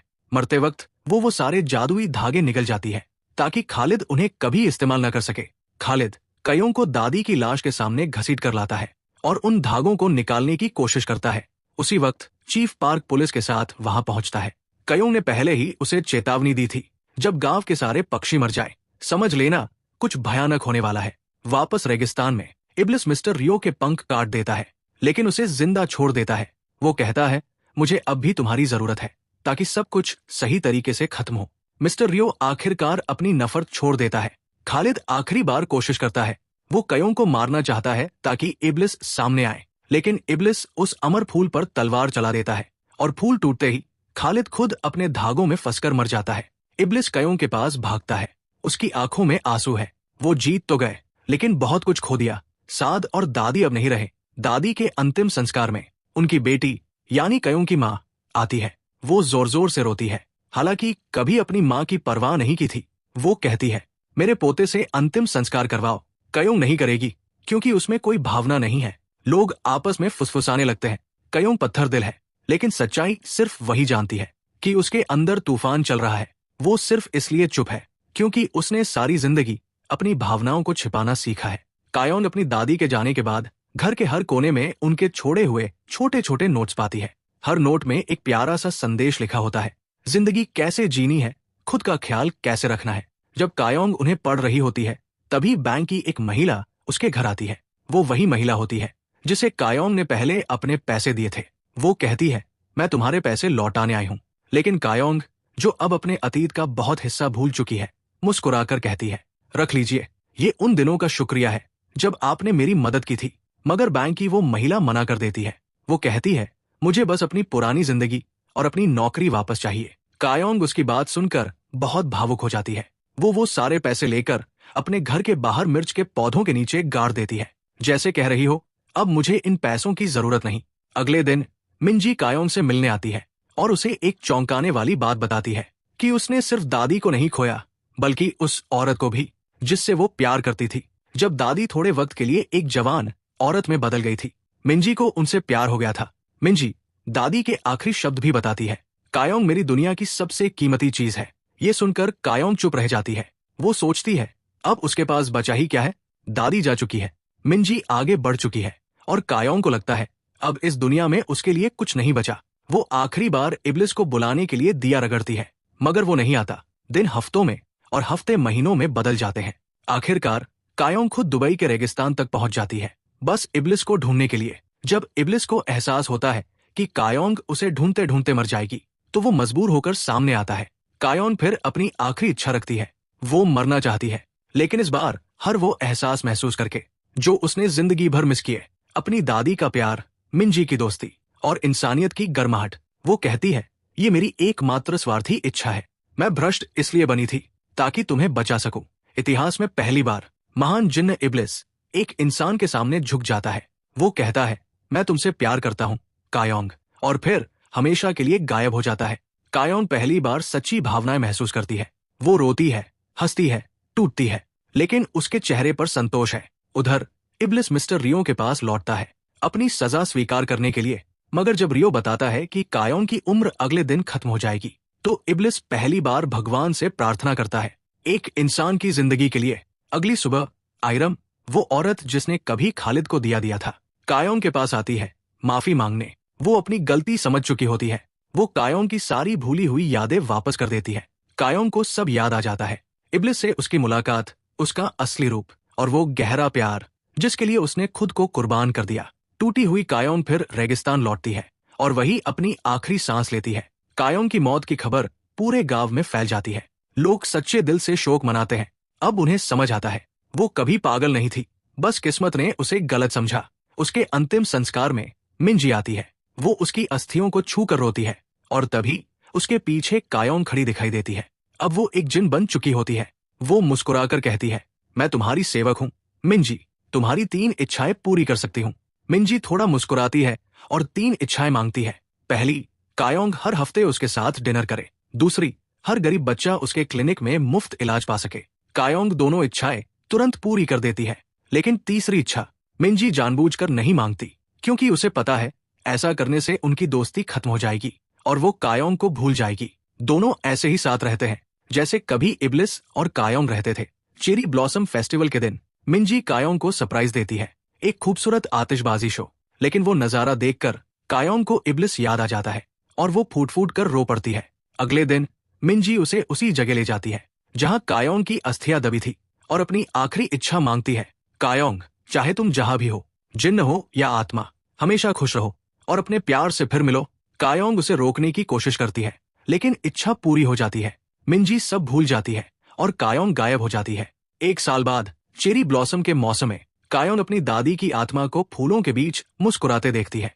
उसी वक्त टीवी पर एक खबर चलती है, 1000 साल पुरानी खूबसूरत औरत की तस्वीर मिली है और वो औरत कोई और नहीं, कायोंग है। कायोंग मुस्कुराती है, फूलों के बीच बैठी सोचती है, काश इब्लिस लौट आए। और तभी इब्लिस उसके सामने आ जाता है और उसे चूम लेता है। कायोंग की आंखों से आंसू बहते हैं। वो पूछती है, तुम लौटे कैसे? क्या ये मिंजी की इच्छा थी? इब्लिस हंसकर कहता है, मुझे भी नहीं पता, लेकिन सच्चाई ये होती है, दादी ने स्वर्ग जाने से इनकार कर दिया था जब तक भगवान कायोंग को खुश न कर दे, और उसी वजह से इब्लिस का दिया फिर से कोरिया भेजा गया। कायोंग मुस्कुराकर कहती है, अब तो मैं खुद मशहूर जिन बन गई हूँ। वो मजाक में इब्लिस को डराती है और दोनों हंसते हुए अपने घर यानी दिए में लौट जाते हैं। वो पुराने पैसे निकालती है और कहती है, ये लो, अपने बाल कटवा लो। इब्लिस हंसते हुए कहता है, नहीं, मुझे लंबे बाल चाहिए। सादे को वापस लाने के लिए दोनों अब पति पत्नी की तरह दिए के अंदर साथ रहते हैं। जब सादे जिंदा होता है, वो सबसे पहले भागकर मिस्टर रियो को काट लेता है, क्योंकि उसी ने उसे आयरम से अलग किया था। बाद में इब्लिस मिस्टर रियो से मिलने जाता है, जहां रियो बताता है, तुम्हें वापस लाने वाली तुम्हारी दादी की दुआएं थी। कहानी के आखिरी पल में इब्लिस और कायोंग दुबई के रेगिस्तान में नाच रहे होते हैं।